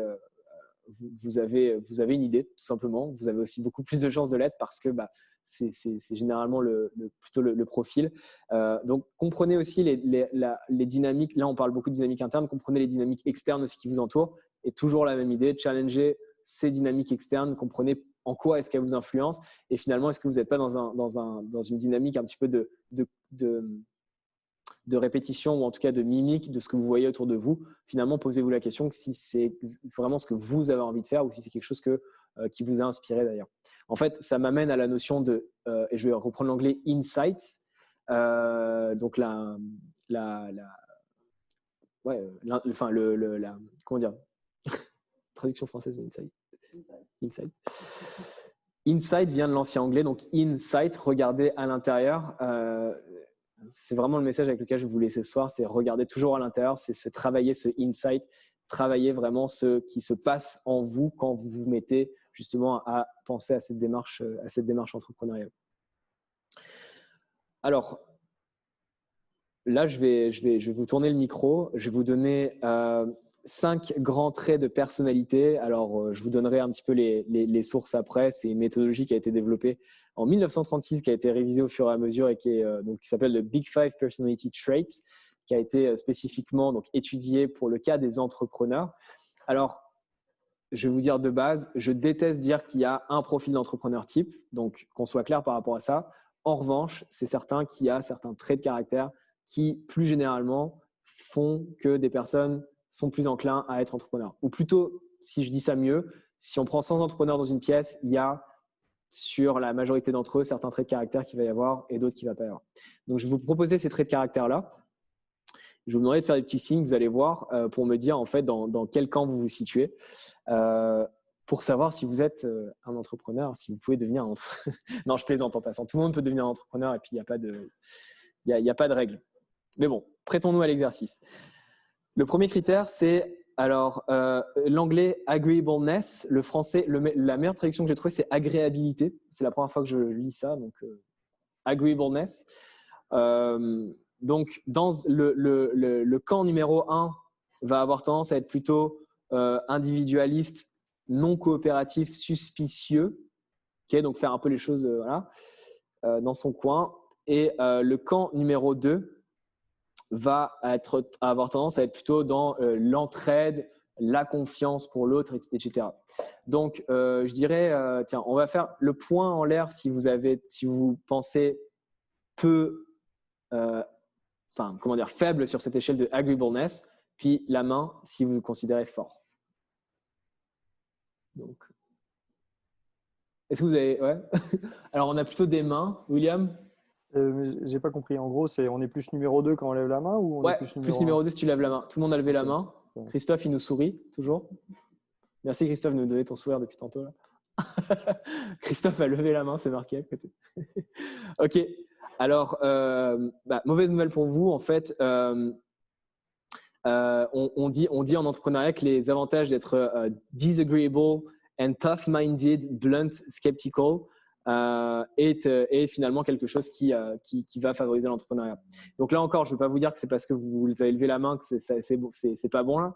C'est juste qu'on s'aperçoit finalement que l'entrepreneur va beaucoup se bâtir cette carapace-là et quand bien même l'individu peut de nature être justement beaucoup dans l'entraide, dans le trust, il se trouve que dans une dynamique d'entrepreneuriat, c'est plutôt ce genre de traits de caractère-là qu'on retrouve. Là encore, vous allez pouvoir me challenger et me dire « Ouais, mais c'est pas vrai, je connais plein d'entrepreneurs qui ne sont pas comme ça. » Je vous dis juste que c'est une étude qui a été faite et puis je vous relais les résultats ni plus ni moins. Le deuxième champ, c'est donc l'ouverture à l'expérience. Donc là encore, point en l'air si vous préférez la routine, les choses bien pratiques. Main si vous préférez être imaginatif, plutôt spontané dans l'idée. Il n'y a plus personne qui va vouloir montrer la main. Si. Ah, Christophe, c'est un pouce levé, ça c'est. Ok, donc on a une majorité de mains, right? Donc, pour ceux qui, en fait, les entrepreneurs sont très hauts en ouverture à l'expérience. C'est-à-dire que en fait, il y a une combinaison entre le quotient intellectuel et la créativité qui est très forte chez l'entrepreneur. Donc, ce n'est pas seulement l'intelligence pure, c'est aussi l'intelligence créative. Et donc, cette ouverture à l'expérience, finalement, cette curiosité, il y en a quelques-uns qui en ont parlé tantôt, c'est quelque chose qui est très, très prédominant chez l'entrepreneur. Donc, smart and creative. Finalement, celui-ci, ça va être… désolé, je vais devoir vous redonner l'anglais parce que celui-là, je pense que je n'ai même pas réussi à trouver le français. Conscientiousness. Alors, main en l'air si vous êtes impulsif, désorganisé, point en l'air si vous êtes au contraire discipliné et careful.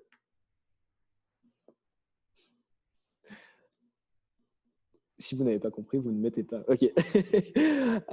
Alors, celui-ci, on a plutôt tendance à penser que les personnes qui sont impulsives et désorganisées vont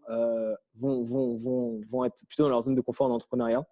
En fait, c'est plutôt les personnes qui aiment l'ordre et les procédures. Ces personnes-là, généralement, ne s'engagent pas forcément dans ces processus créatifs. Donc, en fait, si vous êtes désorganisé, puis je vois la chambre de William, je me rassure pour toi. Je plaisante. Mais les personnes qui sont désorganisées, finalement, vont avoir tendance à avoir un avantage comparatif dans l'idée. Je vais vous donner. Désorganisé, là, comme ça, la chambre? Non. Vous savez que, pour reprendre l'exemple de Pixar tantôt, quand Disney a racheté Pixar, il y avait les hauts exécutifs de Disney qui sont venus avec leur costard cravate, tout ça, pour aller voir les bureaux des créatifs, là, ces espèces de bêtes qu'on avait rachetées qui marchaient bien, et puis on voulait voir.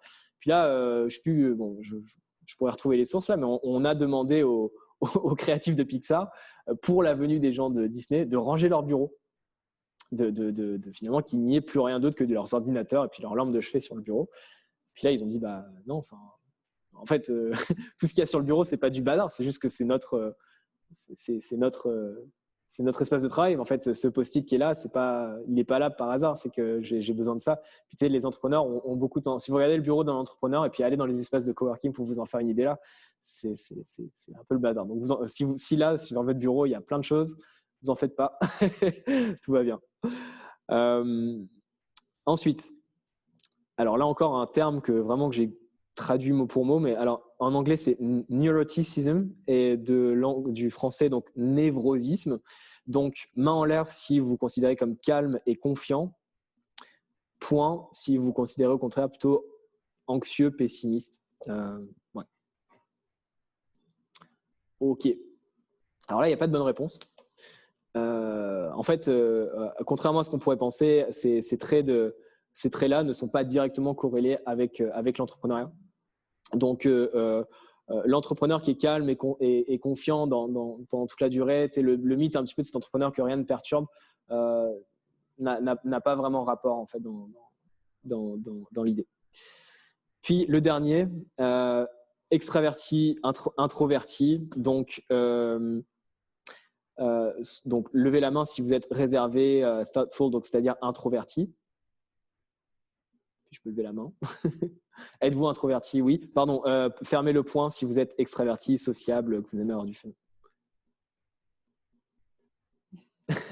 On en a qui sont pas ambiverts, on les appelle.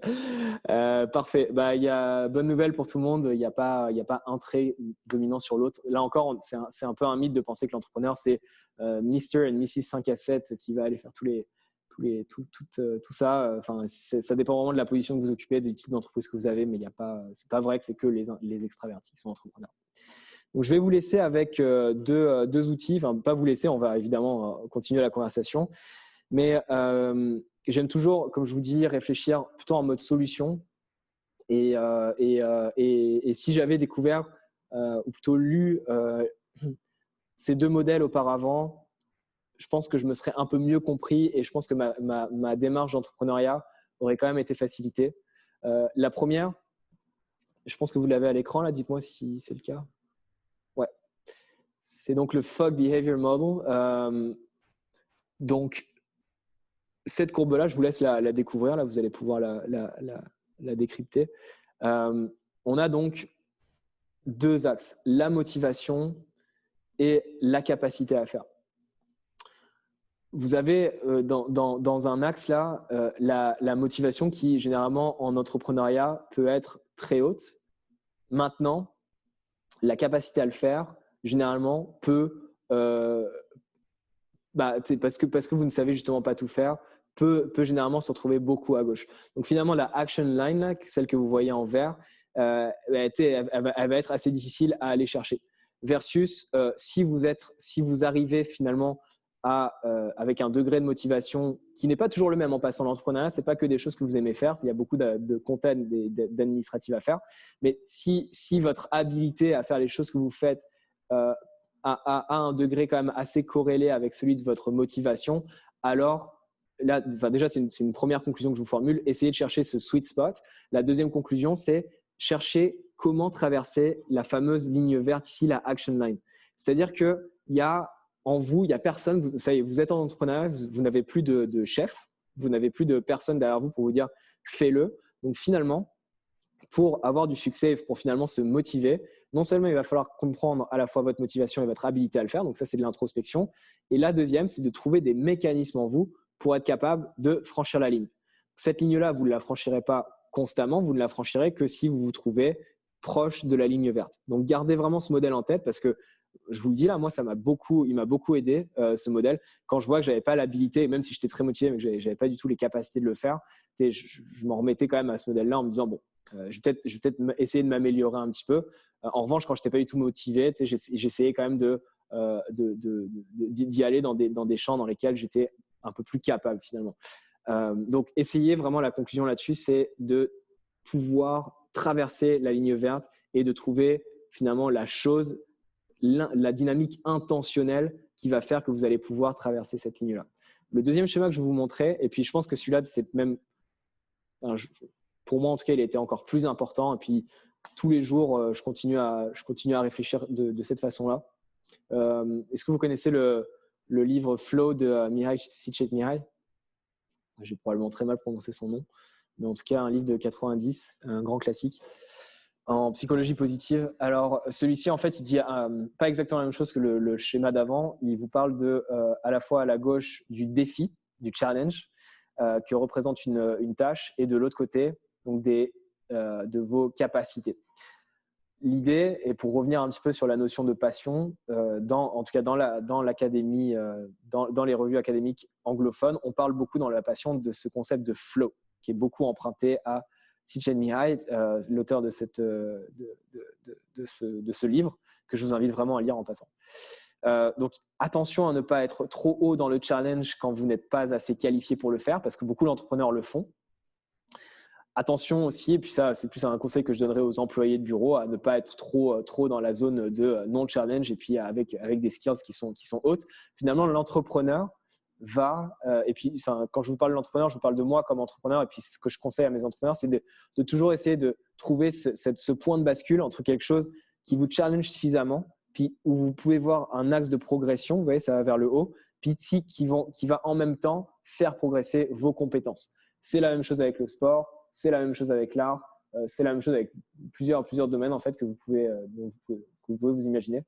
Donc c'est vraiment pour vous essayer de trouver ce flow là, et vous comprenez que je vais donc une fois de plus vous laisser en vous disant trouver ce flow là. Vous n'allez pas demander à votre voisine, vous n'allez pas demander à votre chum ou n'importe qui de le trouver. Ça va toujours passer par une dynamique d'introspection. Donc pour passer de l'intention à l'action en entrepreneuriat, si je devais formuler cette conclusion, ce sera de d'abord comprendre donc l'intention, regarder à l'intérieur, comprendre, non pas formuler cette intention, mais vraiment comprendre ce qu'il y a en vous et ce qui fait que vous voulez vous partir en affaires, ou quelles sont finalement ces dynamiques qui vous amènent.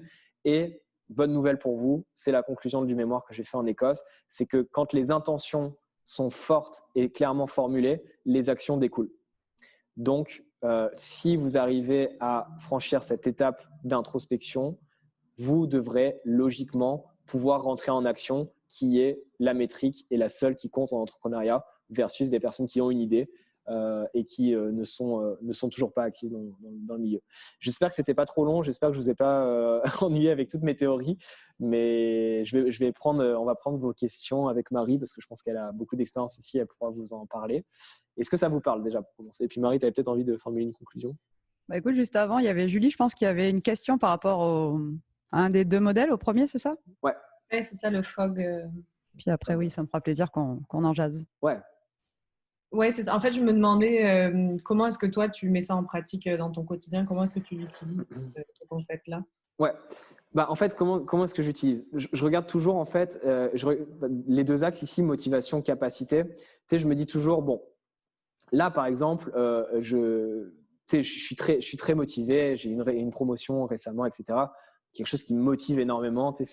Je vais lancer des outils, je vais lancer comme une sorte de landing page pour entrepreneurs de l'écosystème montréalais, avec des outils un petit peu révisés que les entrepreneurs pourront toucher. Ça me motive à fond. est-ce que j'ai la capacité de le faire? Et ouais, va quand même falloir que j'apprenne un ou deux logiciels. Enfin, c'est pas quelque chose que j'ai l'habitude de faire. Donc, quelque part, il va falloir quand même que je me forme, que je m'éduque. Donc, tout ça, ça veut dire du temps. Et puis, ça veut dire une montée en compétences. Et donc, ça veut dire que le degré de motivation, même s'il est haut, ma capacité à le faire, qui est quand même très à gauche, il va falloir que j'aille le chercher assez haut. Et donc, finalement, ça va pas être si simple que ça. Donc, le Action 9, finalement, pour le faire, ça va être énormément pour moi de me pousser dans le dos. Versus quelque chose qui va rejoindre un peu plus, même si je suis moins motivé à le faire, mais qui va rejoindre un peu plus quelque chose que je sais faire, je sais que parce que ma dynamique psychologique m'aura poussé à répéter cette action plusieurs fois, je sais que le action line, il est plus proche de moi et donc je suis capable un peu plus facilement d'aller le franchir parce que je l'ai déjà franchi. Prenons l'exemple de la piscine, par exemple. Si tu vas pour la première fois à la piscine, en fait, ce soir, tu te dis, OK, ou à l'escalade. Là, récemment, j'ai fait de l'escalade pour la première fois depuis très longtemps.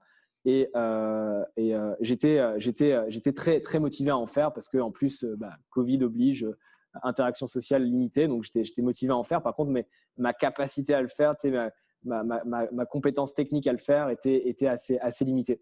Donc, finalement, quand je me retrouve face au mur, je peux assez facilement abandonner parce que même si je m'étais extasié devant l'idée d'en faire, je me retrouve quand même à voir tout le monde autour de moi qui fait des trucs hyper compliqués. Puis moi, avec ma capacité faible, finalement, d'avoir un peu de misère. Donc, ce que j'ai compris, c'est que, en gros, si je me poussais pas et si je me disais pas, OK, va falloir que j'aille le faire, va falloir que je me pousse à le faire, j'aurais peut-être fait une fois ou deux et puis je me serais pas extrêmement motivé. En revanche, si c'est la 4e fois que je vais faire de l'escalade et puis que je commence à pick up un peu tout ça, ma motivation elle peut rester élevée, mais au même stade, ma capacité, elle a augmenté. Donc finalement, cette ligne-là va être plus proche de moi et je vais être capable davantage de pouvoir me donner ce petit coup dans l'épaule en arrière.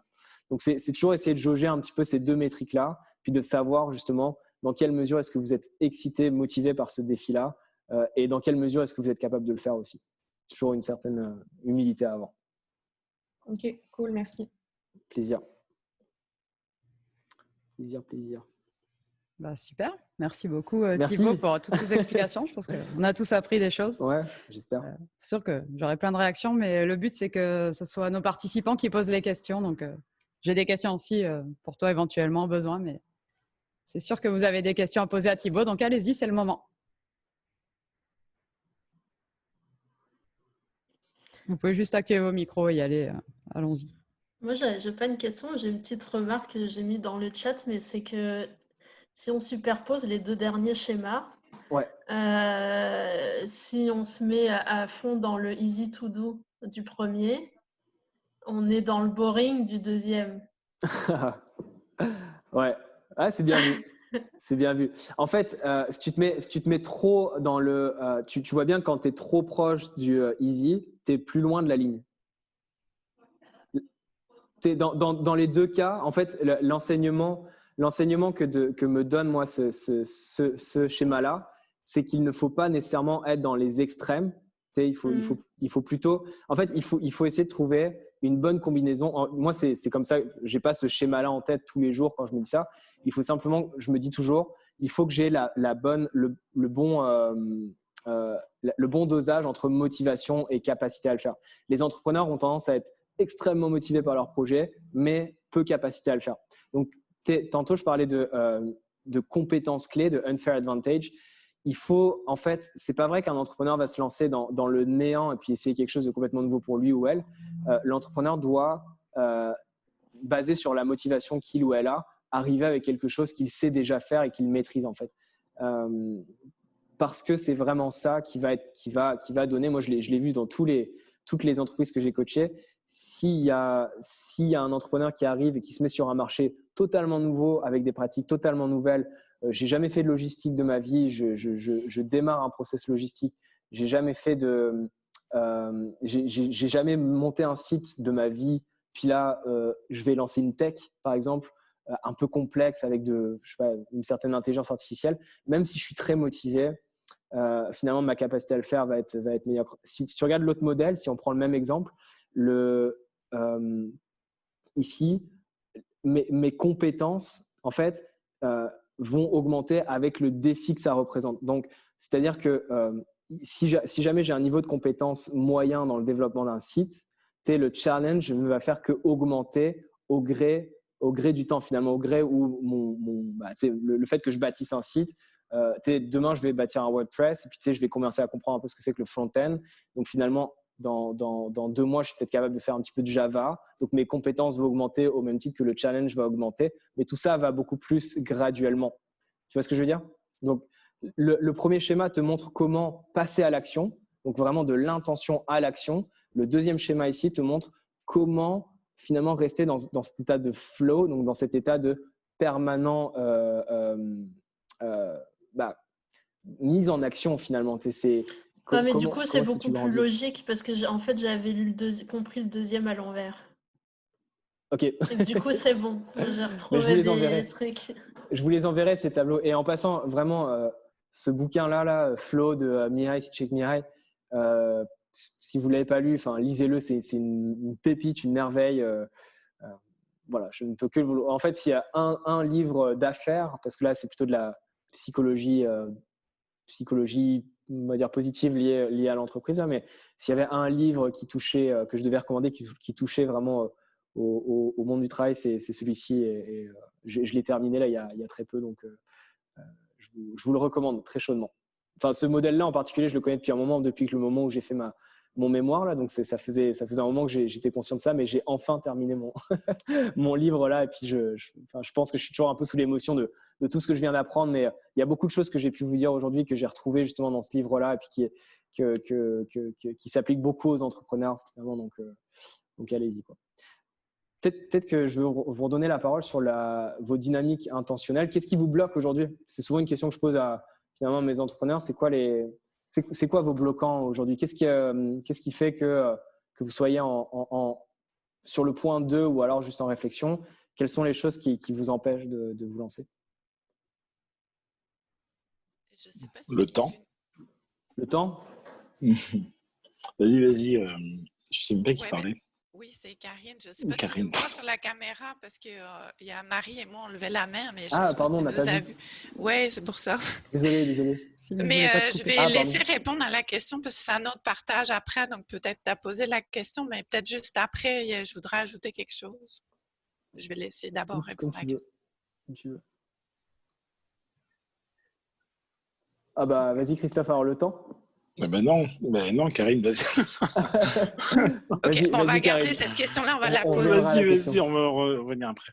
Ouais, c'est plus un partage en fait de ma journée aujourd'hui. J'étais à C2 en ligne aujourd'hui et j'ai fait un atelier justement sur comment il s'appelait celui-là? C'était exprimer le meilleur en vous. Et puis je trouvais que le framework qu'ils ont donné, en fait, c'était super bien pour passer justement de process à progrès.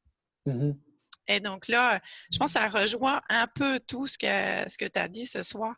Il y avait une première question, en fait, il posait, en fait, c'était quoi les buts? C'était quoi ta motivation profonde? Donc d'abord, définir ça. C'est ça. Ensuite, à partir du moment où tu étais sur la motivation profonde, c'était quoi les possibilités qui sont là pour toi quand tu es dans ta motivation profonde? Qu'est-ce que tu peux créer? Qu'est-ce que tu peux être? Qu'est-ce que tu peux faire quand tu te mets dans cette vision-là? Ensuite, la visualisation. Exact. Ouais. Ensuite, ils nous ont demandé, c'est quoi les skills? C'est quoi les talents que tu as besoin de développer pour atteindre ça? Ensuite, ils nous ont demandé que tu as besoin de développer pour atteindre tes possibilités. Ensuite de ça, ils nous ont demandé, OK, c'est quoi les obstacles courants qui sont sur ton chemin? Il fallait définir les obstacles courants. Et c'est là qu'à partir des obstacles courants, c'est quoi les premiers pas que tu peux faire pour tes 2 premiers obstacles pour passer du process à progrès? Ah, j'aime ça. Et puis, bon, en tout cas, il y avait tout le setup autour. Et en fait, l'idée aussi, c'est qu'on utilisait le dessin. Donc, par exemple, le but, c'était l'étoile. Donc, on avait un point.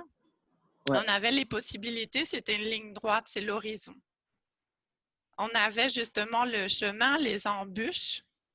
C'était à nous de dessiner les variations en fait qu'on avait. Est-ce qu'on en avait beaucoup? Est-ce qu'elles étaient fines et tout ça? Et ensuite, ils nous demandaient de prendre ces différentes représentations et de les assembler ensemble. Et c'était super intéressant parce que typiquement, là, je partage un peu ce que j'ai vu. Pour moi, c'était l'horizon n'était pas collé à mon but. Elle était loin. J'avais de la difficulté à mettre justement les perspectives que je voyais dans mon courant. Et donc, pour travailler sur tes difficultés, tu as pu abaisser un peu la courbe, là, sans prendre une expression à la mode. Mais... ça, c'est plus la fin, la courbe. Donc, j'ai vu ça, que je voulais des trucs, mais j'avais des premières étapes à faire. Et tu vois, tu l'as visualisé. Ouais, vas-y. Ouais, je l'ai visualisé à la fin. Là, j'ai vu comme, OK, je veux aller là. Et puis, c'est intéressant parce que les questions d'avant, c'était dans mes bloquants. C'est quoi mes premiers pas que je peux faire pour définir mes bloquants? Et puis, je me suis donné des actions. Eh bien, bingo. C'est exactement ça. Ce travail-là t'a permis de travailler dans toi et d'aller chercher finalement effectivement les choses qui t'animaient, puis les choses qui te bloquaient. Et puis, ce n'est pas un travail vraiment facile. Enfin, tu l'as fait et je suis content que cet atelier-là t'ait permis de le trouver. Mais des fois aussi, il y a des choses le fait de simplement de se poser la question, des fois, ça peut venir après. Ça peut venir même le lendemain, le mois après. Simplement de se poser la question continuellement, qu'est-ce qui me bloque? Mais excellent. Je suis content d'apprendre qu'il y a qu'est-ce qui me motive aussi? Et qu'est-ce qui me motive, évidemment? Parce que je ne veux pas perdre c'est le côté passionné, là, un peu de là, que je ne veux pas perdre. Il est là. Et comment incarner ça dans mon entreprise? Comment garder moi, c'est ce qui me garde motivée dans l'entreprise. Ça ne définit pas mon entreprise, ce n'est pas ma motivation, ma passion, mais c'est comment moi, j'apporte ça comme ingrédient pour faire vivre un peu différemment l'entreprise. Exact. On a dit, la passion n'est pas mauvaise. C'est ça. En tant que telle, mais il faut évidemment la complémenter. Puis d'autant plus que si c'est quelque chose que tu feras les 5-10 prochaines années, il faut que tu continues à garder du sens dans ce que tu fais. Quand tes caisses elles sont vides, quand il faut que le 24 décembre, il faut que tu sois en train de travailler jusqu'à tard. Je dis pas qu'il faut l'entrepreneuriat, c'est ça en passant, mais ça peut arriver évidemment. Donc, il va falloir, si tu n'es pas totalement passionné par ça, et puis c'est une conclusion que je tire, c'est ça va être beaucoup plus compliqué. Mais merci pour le partage et puis je serais très curieux d'en apprendre sur cette méthodologie. Je vais peut-être te revenir après. Okay. Parfait, merci pour le témoignage. Marie, tu avais une question? Oui, vas-y. Oui, j'avais une question. Merci tout d'abord pour la présentation qui est hyper intéressante et simple. Pour moi, j'avais une question au niveau de la pause. À un certain moment, tu as parlé de la pause, de prendre un recul. Et j'ai raisonné avec cette idée. Comment toi, je suis curieuse de savoir comment toi, dans ta pratique d'entrepreneur, tu as pratiqué cet art de voir ton idée comme un objet. Parce que je trouve que c'est un peu pour moi challengeant de faire cette pause et de prendre un recul. Ma réponse, et puis c'est pas un conseil que je vais vous donner. En fait, j'ai pris une grande claque par le marché. Donc, je vous conseille pas d'attendre de prendre une claque par le marché pour vous réveiller. Puis tu sais, je pense que c'est le cas pour beaucoup d'entrepreneurs. Et je pense que c'est aussi un peu le but, et je remercie Marie de faire ce genre d'événement parce que finalement, c'est un peu le but aussi de ces événements-là, c'est qu'on se donne des conseils pour pas justement retourner dans les mêmes erreurs.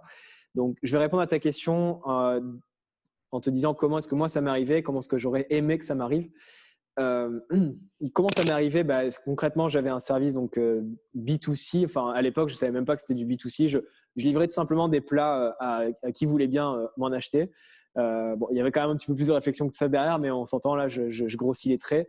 Et dès lors que j'étais écolo et environnementalement bon, finalement, j'assumais que voilà, il y avait un marché. J'avais regardé 2-3 statistiques et puis c'était bon. Et puis, comme je vous disais, il y avait un peu ce côté passionnel. Ça va marcher parce que ça doit marcher. Voilà, toutes ces choses que je continue année après année à comprendre, à sortir. Beaucoup d'ego aussi, finalement. Et donc, quand je me suis aperçu qu'il n'y avait plus d'argent dans les caisses, en fait, à l'époque, j'étais cofondateur. Il y a mon cofondateur qui a débarqué justement parce qu'il n'y avait plus d'argent dans les caisses et que j'étais au milieu d'une campagne de sociofinancement. On était à $6 000 de levée. Donc, c'est à ce moment-là, en fait, que d'un côté, j'ai la confiance de ma communauté et de l'autre côté, je n'ai plus la confiance de mon cofondateur, ou en tout cas, j'ai un cofondateur fantôme qui veut partir. Et à ce moment-là, je travaille avec 2 autres personnes. Donc, il s'agit pour moi d'arriver en mode pompier et de dire, bon, est-ce que je continue à faire ce que j'ai toujours fait qui clairement s'en va dans le mur, ou est-ce que là, pour le coup, je réfléchis un petit peu différemment. Donc, ça a pris quelques cafés. Et puis là, pour le coup, c'était pas vraiment moi, parce que comme je disais, j'avais 2 personnes avec moi à cette époque-là qui travaillaient avec moi. Donc, ça a pris d'avoir une sorte de réunion un peu de groupe pour savoir vraiment où est-ce qu'on voulait s'en aller, puis d'aller commencer un petit peu à regarder le marché. C'est un autre sujet, puis ça pourrait être un autre 2 heures de conversation, ça, mais ça, c'est plus ce que je fais dans mes activités de coaching, c'est de regarder un petit peu, d'écouter le marché. Quelles sont les hypothèses que j'ai formulées au début dans ça, quelle est la réalité, comment regarder un petit peu le data, finalement, comment récolter le feedback. C'est bien beau d'envoyer des formulaires et tout ça, mais à un moment donné, comment me faire une idée sur mon marché et donc comment est-ce que à partir de ce que m'a dit mon équipe et de là où moi là encore mon intuition me disait d'aller, comment est-ce que je compare ça avec mon marché qui heureusement était existant, le marché corporatif. Et donc là, à partir de là, c'est allé très vite, c'est allé très vite. J'ai eu beaucoup de chance en passant parce qu'on a lancé ça, puis ça a marché. On avait beaucoup la confiance, il y a cet aspect très communautaire qui faisait qu'on avait beaucoup d'ambassadeurs, c'est-à-dire de clients qui allaient commander que notre site soit down, ou on avait des clients qui allaient commander de toute façon parce qu'il y avait cet élément-là. Donc ça nous a sauvés, en fait ça nous a permis de regrandir l'entreprise, finalement de la revendre. Bon, l'histoire se termine bien, mais je ne conseille pas à tous les entrepreneurs de passer par là. Ce que je ferais par contre en revanche si j'avais pu commencer cette pause-là justement, c'est d'utiliser peut-être les méthodologies un petit peu classiques de l'entrepreneuriat. Donc, vous les connaissez là, si vous ouvrez les livres et les méthodes les plus connus. Donc, Business Model Canva, Value Proposition Canva. Je pense qu'il y en a certains qui sont au courant par ici de tout ça. Si vous avez besoin de certains outils en passant, ça me ferait très plaisir de vous en donner. Puis là, vous allez commencer à un petit peu à visualiser. Visualiser quels vont être vos fournisseurs, quels vont être vos clients, vos postes de coût, etc. La proposition de valeur que vous formulez à vos segments de clientèle, etc. Et à ce moment-là, vous vous dites, OK, donc là, concrètement, si la raison pour laquelle j'ai fait ça, c'est parce que là encore, on va reprendre le terme de insight, j'ai comme une certaine intuition que ça pourrait marcher. OK, vous avez fait ça. La majorité des entrepreneurs se diraient, let's go, j'y vais avec ça. Et c'est justement à ce moment-là que non, là, il y a une pause à faire. Pourquoi est-ce que je formule cette proposition de valeur-là? Si moi, j'étais le client, en fait, en théorie, vous aimeriez être votre propre client, déjà pour commencer. Quelle est la valeur que je rechercherais là-dedans et pourquoi? Et cette question-là, pourquoi, vous la posez jusqu'à ce que vous ne puissiez plus vous la poser. Pourquoi est-ce que moi, je veux lancer un service qui, prenons un exemple, stimule la créativité des personnes dans une entreprise. Parce que moi-même, je suis créatif, que c'est une force et que j'estime que je peux apporter ça à des entreprises parce qu'en plus, je comprends un peu ce monde-là. D'accord, mais pourquoi est-ce que jouer sur ta force créative te stimule tant que ça? Parce que ça va allumer mon quotidien. Parce que voilà, je vais avoir une vie où finalement, du moment où je me lève jusqu'au moment où je me couche, je vais faire ce que j'aime. Mais pourquoi tu aimes la créativité? Parce que ça vient chercher le cerveau droit et ça me fait réfléchir différemment de mon travail, de ce que je fais en ce moment où je fais de la comptabilité toute la journée. Pourquoi tu n'aimes pas la comptabilité? Et pourquoi tu as envie de travailler l'autre cerveau? Petit à petit, c'est vraiment creuser là-dedans et de se dire, finalement, est-ce que c'est vraiment l'entrepreneuriat? Est-ce que je ne serais pas mieux de me mettre à un cours de peinture pour vraiment voir déjà d'une si j'aimerais travailler ce côté créatif?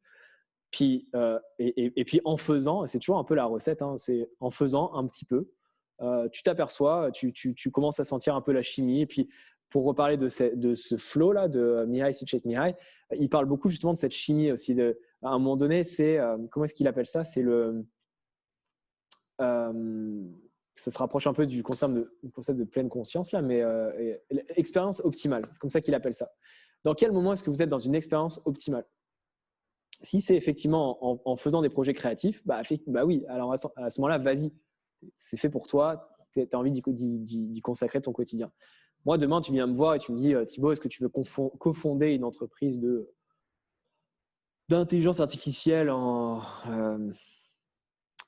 je sais pas, en surveillance de stationnement? Ouais, on va faire plein d'argent, ok. Laisse-moi checker si je me lèverai les matins très tôt et que je me coucherai très tard pour vraiment équiper des personnes d'une intelligence artificielle pour des stationnements, pour contribuer au mouvement de la mobilité non propre, par exemple. Enfin, juste, là, pour le coup, la conclusion, elle est assez simple, puis c'est souvent beaucoup plus nuancé. Donc, la réponse simple, courte à ta question, c'est pose-toi, après avoir modélisé ton entreprise, pose-toi la question toujours de pourquoi est-ce que tu fais ce que tu veux faire. Est-ce que tu veux faire ce que tu entends faire? Et rentrer dans cette démarche de visualisation. Je ne sais pas si ça résonne avec certains autres là en passant, parce que ça c'est une formule que je vous donne, mais je n'ai pas la vérité absolue. Donc William, toi par exemple qui a été entrepreneur, est-ce que c'est, déjà comment est-ce que tu avais fait? Puis qu'est-ce que tu ferais de nouveau si jamais tu devais le refaire? Déjà, moi, j'ai pas compris la question de la même manière, en fait. Donc, Ouais. moi, j'ai compris plutôt qu'est-ce que tu fais au jour le jour, qu'est-ce qui pourrait être faisable au jour le jour pour pouvoir prendre du recul sur son projet. Ah, ok, je pensais que c'était avant le projet. Donc, c'est-à-dire dans un quotidien d'entrepreneur? C'est ça. Oui, c'est plutôt comme William a compris, mais Ok. je profite pour avoir deux réponses. Ok, bah, je pourrais répondre après, mais vas-y William, ta réponse m'intéresse. La réponse que j'ai trouvée à ça, parce que c'est vrai que je suis tombé aussi dans ce piège de un projet et pendant plusieurs années être vraiment à penser qu'à ça, à penser à ce projet en fait nuit et jour et en fait jamais vraiment prendre de pause, même en vacances en fait, et tout le temps à l'avoir en tête en fait. Le bon conseil, et c'est vrai que j'ai commencé à appliquer ça et c'est très utile, c'est d'avoir plusieurs projets en même temps et de les mettre à même niveau. C'est-à-dire que tu vas lancer un projet entrepreneurial, mais tu vas avoir aussi un autre projet. Ça peut être aussi un autre projet entrepreneurial, en avoir deux en même temps. Mais ça peut être aussi, je sais pas, construire quelque chose, te mettre en fait dans un autre état d'esprit où ça structure en fait ton quotidien et ta manière de voir la chose sur ton autre projet. Et en fait, quand tu reviens à ton premier projet, tu as le recul sur celui-là. Et ça te permet en fait après quand tu reviens sur, ah mais attends, on a proposé cette offre de valeur, mais est-ce que c'est vraiment cohérent? Ah bah, dans mon autre projet, j'ai vu ça, c'est bizarre, enfin je me suis renseigné sur telle autre chose. Et en fait, tu te mets à faire des liens et à avoir un retour beaucoup plus critique sur ton projet quand quand tu sors vraiment de ton projet. C'est pas vraiment problématique, enfin, selon moi, hein, mais de pas forcément être à 100% dans son projet entrepreneurial. Enfin, y être à 70% et avoir 30% où vraiment on est détaché de celui-là, c'est limite bénéfique pour pouvoir, après, quand tu y reviens, vraiment avoir cet aspect plus objectif.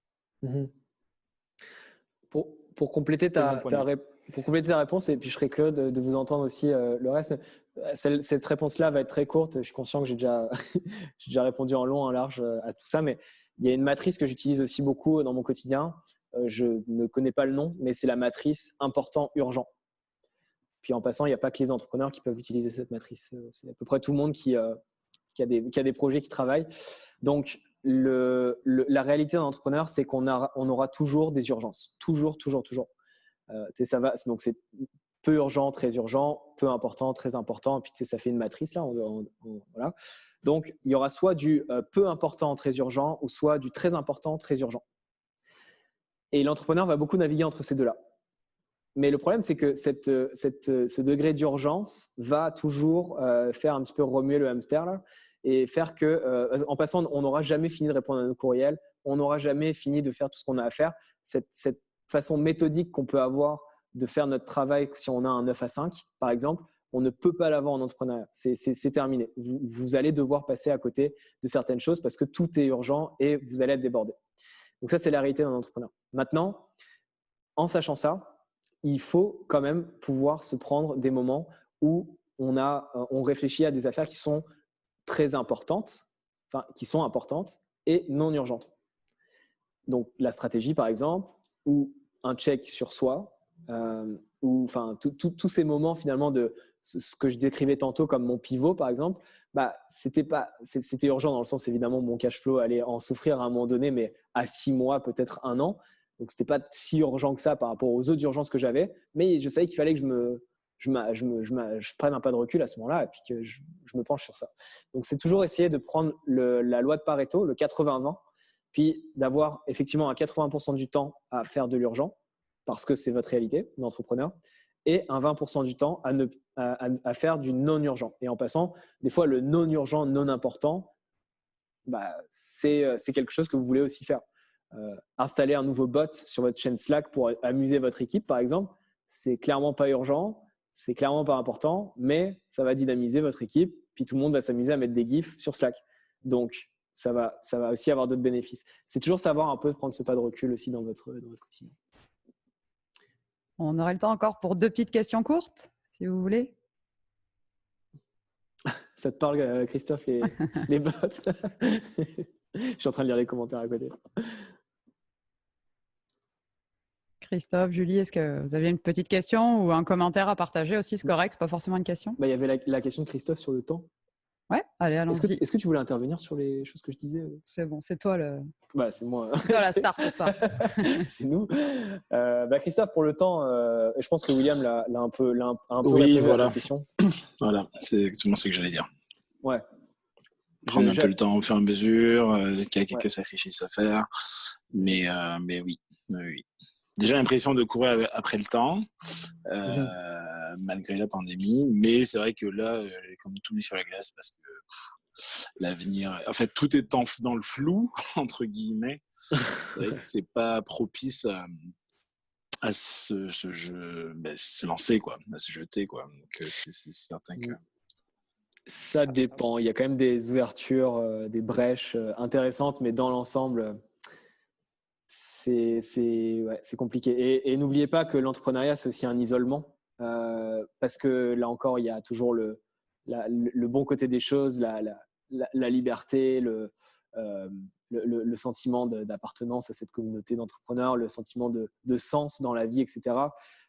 Mais n'oubliez jamais qu'il y a toujours un revers de la médaille et que les entrepreneurs sont, là encore, je vous sors une stat, je crois que c'est dans les 60% d'entrepreneurs, et là on parle hors contexte pandémie, ressentent des symptômes, je ne veux pas me tromper dans les termes là, mais je crois que c'est des symptômes d'anxiété ou de dépression. Je dis bien des symptômes, et je ne dis pas qu'ils sont dépressifs, mais ressentent des symptômes, c'est-à-dire qu'il doit y avoir peut-être une liste de 10 symptômes, et puis on doit leur demander aux entrepreneurs, avez-vous senti ça cette semaine? Et une 60% d'entre eux, et je sais que je suis très vague là, mais je vous retrouverai toutes les sources, une 60% d'entre eux ont dit oui, j'ai ressenti ce symptôme-là la semaine passée. Donc l'entrepreneuriat, c'est une guerre. Et puis là, en l'occurrence, pour le cas de la pandémie, il y a beaucoup de cette isolation-là. On retrouve, je ne sais pas vous, mettez dans le travail, c'est sûr qu'il y a quand même beaucoup ce côté on s'entraide. Donc, est-ce que c'est le meilleur moment de se lancer en affaires? Ça dépend de votre projet, ça dépend de votre équipe. Si vous avez déjà une équipe de 4 personnes, fantastique. De toute façon, on est tous obligés de travailler de la maison. Donc, je veux dire, de ce point de vue-là, au moins, vous savez si vous êtes capable de travailler de chez vous ou pas, si vous êtes capable d'endurer ce rythme de vie-là. C'est aussi un style de vie, hein, l'entrepreneuriat. C'est des cafés tout seul. Des fois, c'est beaucoup de solitude finalement. Mais si vous êtes capable aussi d'assumer cette solitude-là, en tout cas, c'est quelque chose à développer, mais c'est quelque chose que je tiens à mettre à votre radar. Je ne voudrais pas finir sur une mauvaise note négative comme ça, mais sachez que quelques questions que vous ayez, en tout cas sur cette intention d'entreprendre que vous avez, et puis sur des doutes que vous pourriez avoir, des questions comme ça, je resterai dispo et vous me trouverez sur LinkedIn, où j'imagine que Marie vous donnera mes coordonnées, donc ça me fera plaisir. Peut-être, si vous êtes gentil. J'aurais une dernière petite question pour toi. Ouais, justement, c'est vrai, quand on se lance en affaires, c'est vrai aussi, je pense, à plein de moments de sa vie d'entrepreneur. Ouais. Je trouve qu'on oscille toujours entre la période on est à fond, on a plein d'idées, on est super motivé, puis des grosses périodes de doute, d'hésitation. Rapidement, c'est quoi ton remède pour passer un peu cet ascenseur émotionnel? Alors, c'est très bonne question. Et effectivement, c'est une réalité de l'entrepreneur. Ce yo-yo émotionnel-là, il a un nom que j'ai oublié. Là encore, dans la psychologie, il est extrêmement toxique. Il est extrêmement, extrêmement toxique. En fait, pas seulement dans l'entrepreneuriat, dans la vie en général. Et justement, ça fait appel, je pense que ce sera une bonne conclusion parce que finalement, ça fait appel beaucoup à ce côté passionnel. Les personnes passionnelles, on en a tous connu là, peuvent aller vraiment dans les très très hauts et descendre dans les très très bas. Puis on s'aperçoit qu'il y a un coup mental à chaque fois dans ça. Donc je vais voler un terme au bouddhisme là et puis on vient vers la spiritualité. Mais il y a ce concept que j'aime beaucoup qui est celui d'équanimité. Je ne sais pas si vous le connaissez, si vous avez en tout cas creusé là-dedans, mais le principe d'équanimité et je reviendrai justement sur la place de la spiritualité, peut-être aussi dans l'entrepreneuriat. Je pense que ce sera une bonne conclusion, ça. L'équanimité, c'est l'idée de se dire, je parlais tantôt d'objets mentaux, c'est l'idée de se dire, il se passe des choses pas le fun dans ma vie, dans mon entreprise. Il se passe des choses vraiment bien, mais que ce soit l'un ou l'autre, dans les deux cas, il faut que je reste centré. Il ne faut pas que je m'excite, par exemple, s'il se passe de quoi de bien. Il ne faut pas non plus que je m'affole s'il se passe de quoi de mauvais, parce que c'est tout simplement la vie. Simplement que la vie, si on regarde ça comme du plus et du moins, ça oscille comme ça tranquillement. Puis, des fois, vous avez des séparations, là, donc ça va aller un peu plus bas. Puis, des fois, vous avez comme des promotions dans votre job ou quoi, donc ça va aller un peu plus haut. Mais l'entrepreneuriat, c'est que ça, en fait. C'est vraiment littéralement que ça. Donc, la conclusion que je formulerai, c'est peut-être effectivement et aussi pour aller faire cette introspection là qui est totalement nécessaire, et puis j'ai insisté plusieurs fois lors de ce 5 à 7 sur ça, c'est finalement d'aller vous découvrir et de travailler justement cette équanimité. En ça, il y a évidemment plusieurs pratiques. Soit vous êtes des personnes qui êtes très attraites à la spiritualité. Dans ces cas-là, effectivement, la méditation, puis vous ne serez pas surpris, peut être quelque chose qui peut vous aider. Mais sachez aussi que si je sais que certaines personnes ne sont pas nécessairement enclines à vouloir vraiment faire pratiquer la spiritualité, donc ne serait-ce que des fois des moments de pause, là on en parlait, des respirations, et de se dire ok, ça va bien, il n'y a personne qui est mort, c'est peut-être juste au pire mon entreprise qui s'en va dans un sens ou dans l'autre. Essayez toujours de travailler ces moments de pause. Serait vraiment la recommandation que je vous donnerais pour vous, pour votre entreprise et finalement pour votre succès. Super, merci Thibaut. C'est une belle note positive pour terminer. Justement, j'en profite pour faire une transition. Justement, avec Aurélia ici présente, on co-organise des événements pour parler de slowpreneuriat. Donc justement pour jaser de tout ce qui est bien-être dans la vie des entrepreneurs. En t'écoutant, on sait que c'est un enjeu. Donc, on a vraiment des événements qui sont dédiés pour ça. Puis, on touche aussi tout ce qui est gestion du temps. Et le prochain sujet, donc, ça va être le 3 novembre. C'est toujours aussi les mardis. C'est toujours le premier mardi du mois. Et ça va être justement, ce serait une bonne question pour toi aussi, mais je ne te la poserai pas. C'est justement, est-ce que entreprendre, c'est forcément synonyme de travail acharné? Ou est-ce qu'il y a aussi possibilité de trouver un équilibre? Alors, ce qui va être bien, puis c'est souvent le cas, tu as été assez tranché dans tes réponses, mais c'est ça qui est cool. On voulait des avis, mais il n'y a jamais de réponse parfaite à ces questions-là. Là, on va vraiment avoir des gens qui vont témoigner des deux aspects. Quelqu'un qui a travaillé comme une folle, pour qui ça a payé, pour qui ça s'est vraiment bien passé à la fin. Puis d'autres vraiment qui se sont battus pour trouver un équilibre de vie, pour avoir une vie à côté de leur entreprise. Il n'y a pas de bonne réponse. Encore une fois, l'important, c'est de se positionner par rapport à ce qui est important pour soi. Donc, voilà, on va parler de ça le 3 novembre pour ceux que ça intéresse. Puis sinon, le prochain rendez-vous autour du feu, ce sera le 17 novembre en compagnie de Olivia Commune. Comme toi, on aime la parité. Donc, on va avoir des femmes entrepreneurs aussi qui vont venir témoigner. Donc, voilà, si vous êtes intéressés à nous rejoindre pour la prochaine édition, ce sera avec grand plaisir. Merci en tout cas pour votre participation.